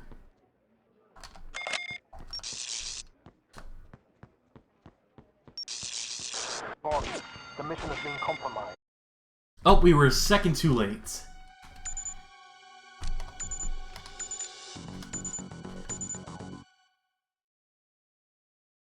I think I need to actually shock them before I go in, or, hold on. How do you do this? We're going to give this a couple tries. Because obviously if you do this the right way, it populates the objective list with more objectives for you to do. The whole conceit of this trick is that when you start, it only has these 2 objectives. So if you can beat the game to the door, if you can beat it to adding objectives on or giving you the mission failed screen, you can use that to... Bond, the mission has been compromised. Oh, that's not going to do it. It's not going to work if we run into a door. Bond, the mission has been compromised. You better get out of there before the police arrive. No, we're still not getting it right there. I might just load up a YouTube long play or something, or YouTube speedrun if this doesn't work. It would be fun if I could get this to work. Ah, this fucking door. You know, I think it might help us if I... Good afternoon. There we go. I'm sorry, I can't help you. Sorry to disturb you. Bond, the mission has been compromised. You better get out of there before the police arrive. Oh, we're like a frame behind. You're like a frame late and $1 short. That's what we are here. Disturb you. Bond, the mission has been compromised. You better get out of there before the police arrive.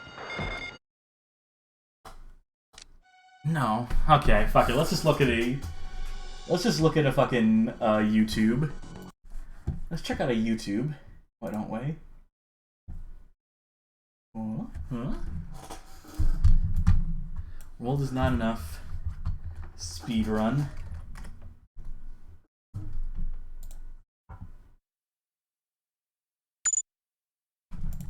Actually, let's... Yeah.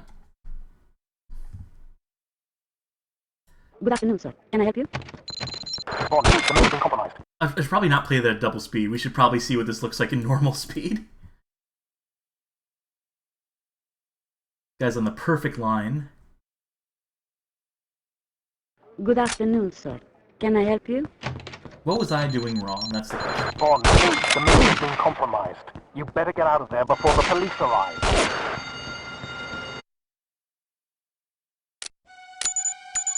There you go. See, that's fucking impressive. That is some ingenuity right there. And, you know, truth be told, I don't feel like finishing this PS1 version either, even if it is just down to the next 3 levels.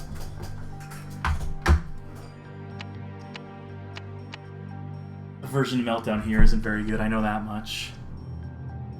What I actually want to do is, the last thing I wanted to do was load up the N64 version one more time.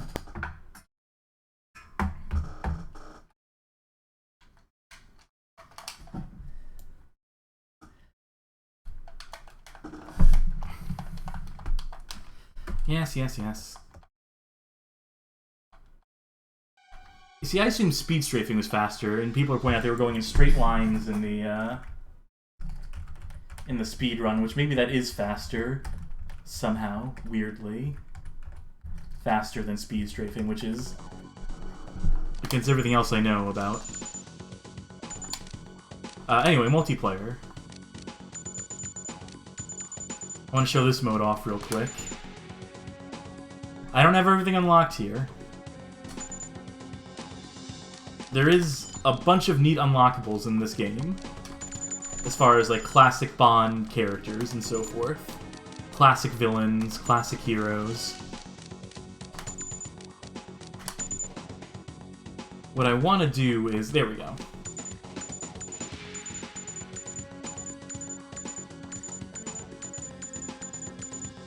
Yeah, again, we're missing, like, all the cool characters from this. Unfortunately. Give myself 200 instead. Play the PS1 version multiplayer instead. I would if I could. Alright, so here's the thing.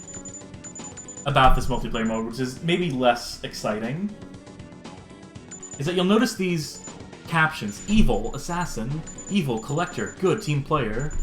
Basically, the game decides what characters go on what teams. You can't make a good character fight another good character in this. Some weird morality thing going on here. But it also means that the characters get individual, like, health and, like, personalities, like scripting routines. So, like, let's do 1v3. We got an assassin, a team player, and a collector. Right. We got our different game modes here. A fair amount of them. Has the weapon sets, also similar to GoldenEye. Want to have fun, you'll use explosives. This is for performance, so you can turn off weapon models completely, like a real old-school FPS. We'll keep that on low. And we'll just do like 5 minutes or first to 10 points. Decent selection of maps. I don't have Skyrail unlocked. Or this level, Air Raid is super fun too. That's where you're like on top of and fighting around an airplane. I remember Labyrinth being the worst map because of the hedge maze, and I do not like hedge mazes. We'll do Frostbite. So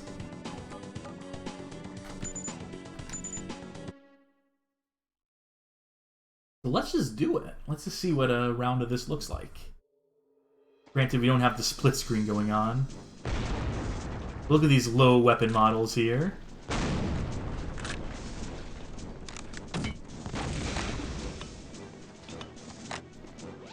And here's the explosions going off because everyone has explosives in this.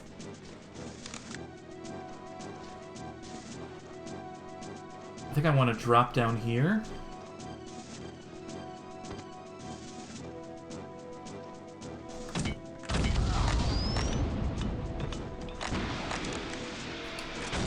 Whew. Whoopsies. We'll take advantage of that opening invincibility to do that.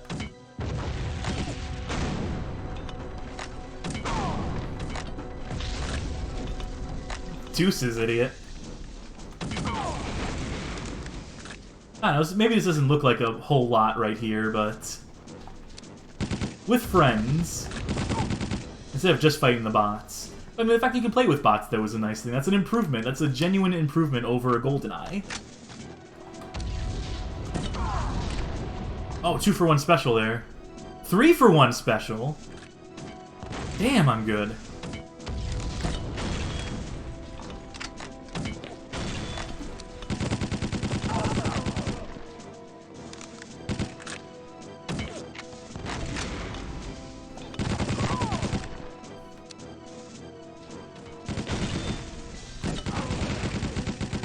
Alright, I think that's first to 10. Does that mean that we... Yep.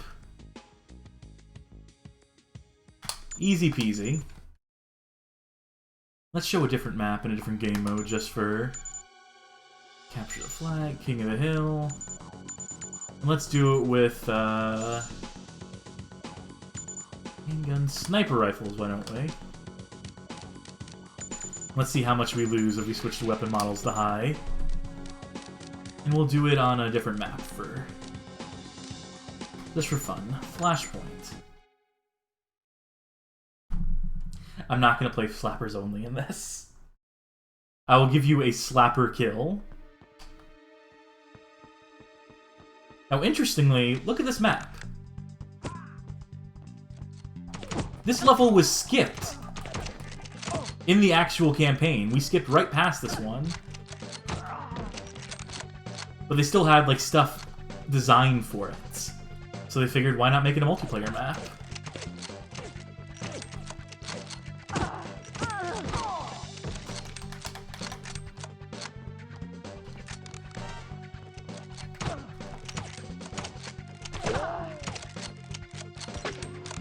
Fuck this, I'm just gonna stand in place, see?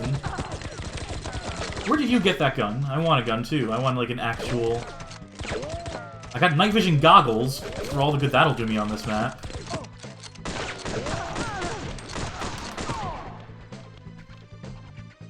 Maybe sniper weapons was a mistake.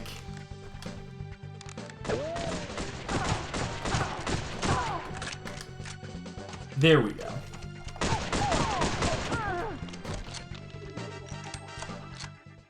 Nope, didn't mean to. Let's do a slapper here, because it might serve us better than a bolt-action rifle when it comes to keeping that hill.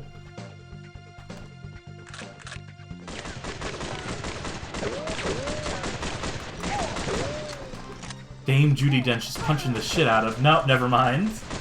Maybe not so much.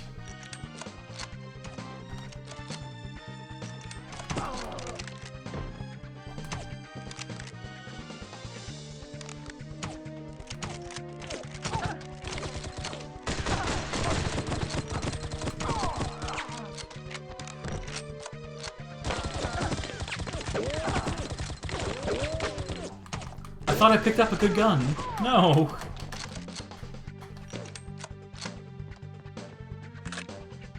There we go.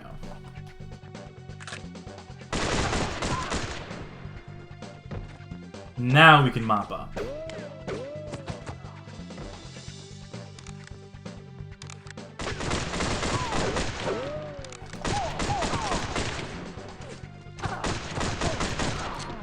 The right gun makes all the difference, clearly. We do have the radar in the top left, so we can sort of cheat a little bit and know where they're coming from.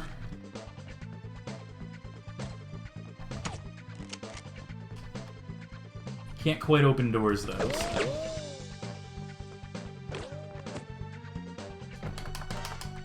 Oh, that one opens up.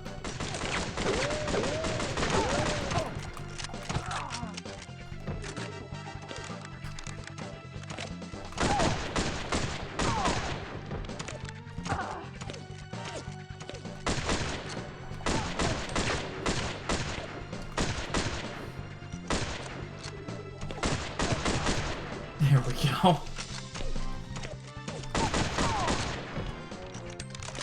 I don't know what the score limit set itself to. I thought it was 10 earlier, but it must have changed when I changed the game mode.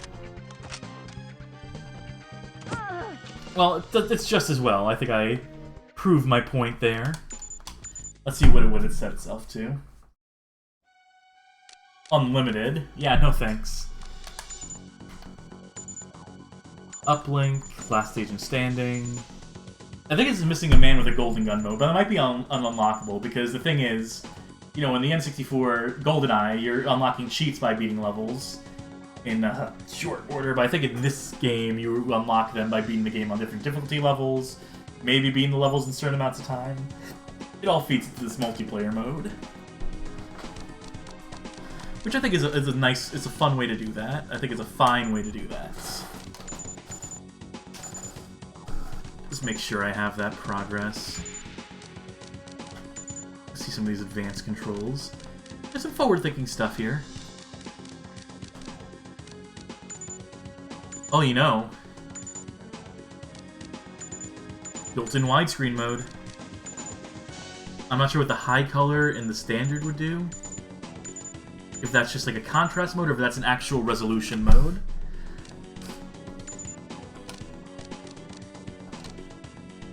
But, you know, that's all I really need to show with that right now. That's all I really have the energy left for at this point.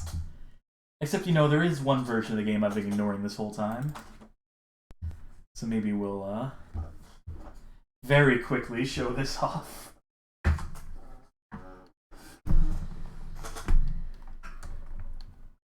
Can't skip past this title screen, or the credit screen.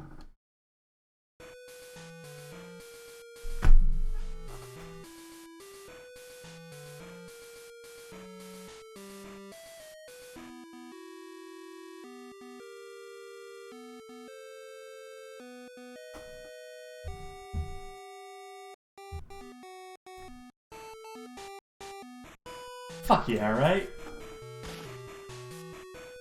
Who made this? 2N Productions. It is a password game. I bet it is.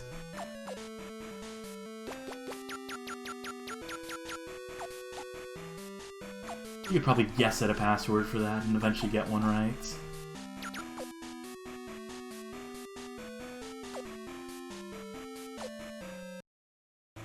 Yeah, something tells me we're not getting FMV cutscenes on this one.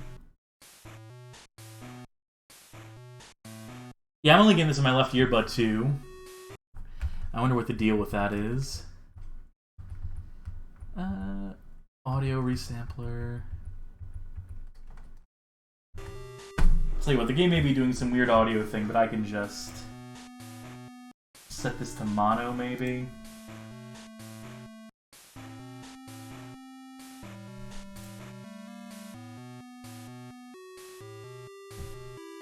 Is there a quick and easy way to do that?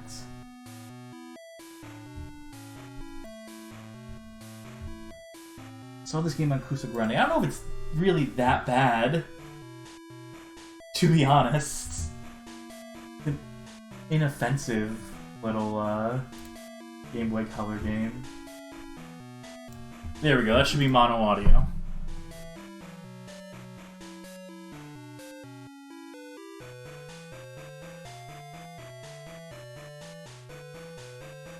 I mean, this is nowhere near the Perfect Dark game, Game Boy Color game, the one that came on a expanded cartridge and everything.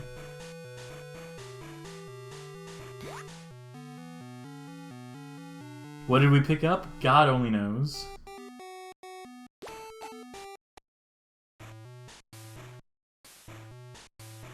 We don't have the menu screen as seen in the other versions of the game.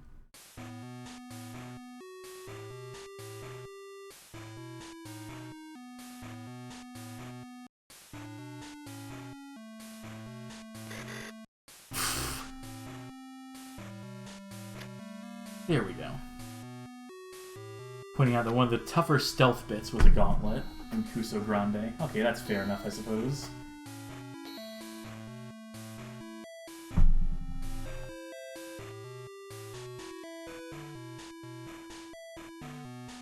I don't know, for a Game Boy Color game, this doesn't look terrible or anything.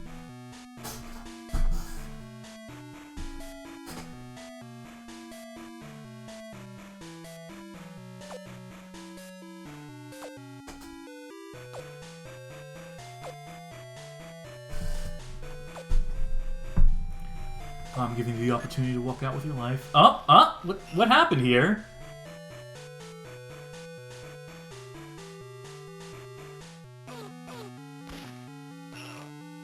This game somehow, even though it can just put all the dialogue in that I would conceivably want to put in, somehow has the least amount of context. Oh my god, here's a delay on shooting. Button press?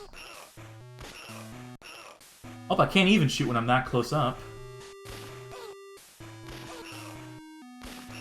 Alright, I take it back. This delay on shooting makes this one of the worst games I've ever fucking played. Jesus! I'm gonna put the controller up to the screen. You're gonna see the delay here. That's a full half a second. Tap. Tap. Tap. What the fuck? How do you fuck that up?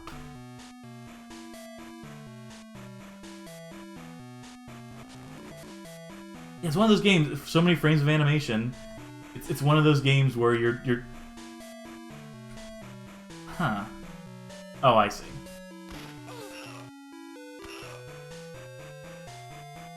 Oof. Yeah, mission failed indeed. I can't argue with that one, Chief. That's enough of that. Oh, we went 4 hours. I think that's enough of this whole gimmick for right now, truth be told. So, I don't know. You decide. The choice is yours. What version of that game do you want to play? The Game Boy Color version, probably? I don't know. The N64 version, we ran into some issues with it, to be sure, but... You know, those aren't issues that are exclusive to that game. I think those are things that would happen in a GoldenEye as well. You can finish missions in that game without actually having all the tools necessary. There are definitely confusing bits in that game where objectives and where they pop up and what you need to do isn't always clear to you. But I don't know, it felt good in the hand. The shooting was satisfying enough. There was a nice variety of things to do in it. You can say there was a nice variety of things to do in the PS1 version as well. except that it was just marred by really, really, really flat level design and really bad gunplay. And, I don't know.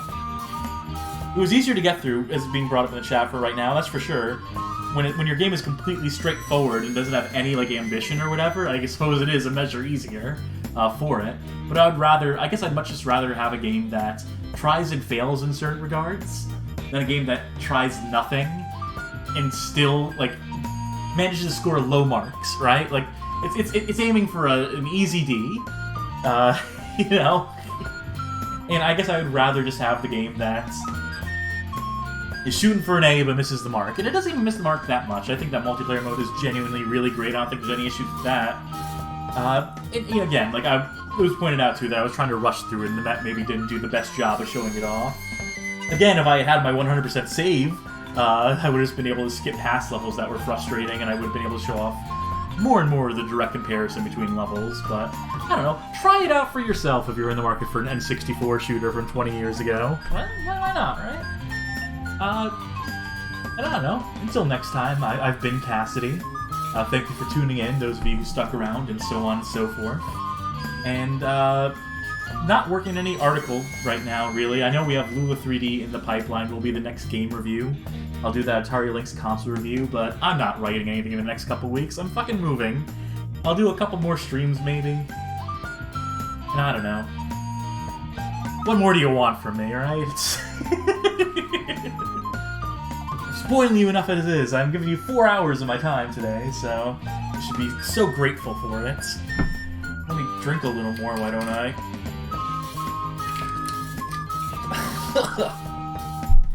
Went down the wrong tube. Early times for late at night. Catch you crazy kids later. We'll be back. I'll stream something else. Maybe I'll pick a shorter game that's the playthrough. Or roulette. I don't know. I don't know what's good to stream. I'll ask about it on Twitter or something. Maybe tomorrow. Who knows? Probably not tomorrow. Definitely not tomorrow. Maybe Monday? Tuesday? Only time will tell. Bye!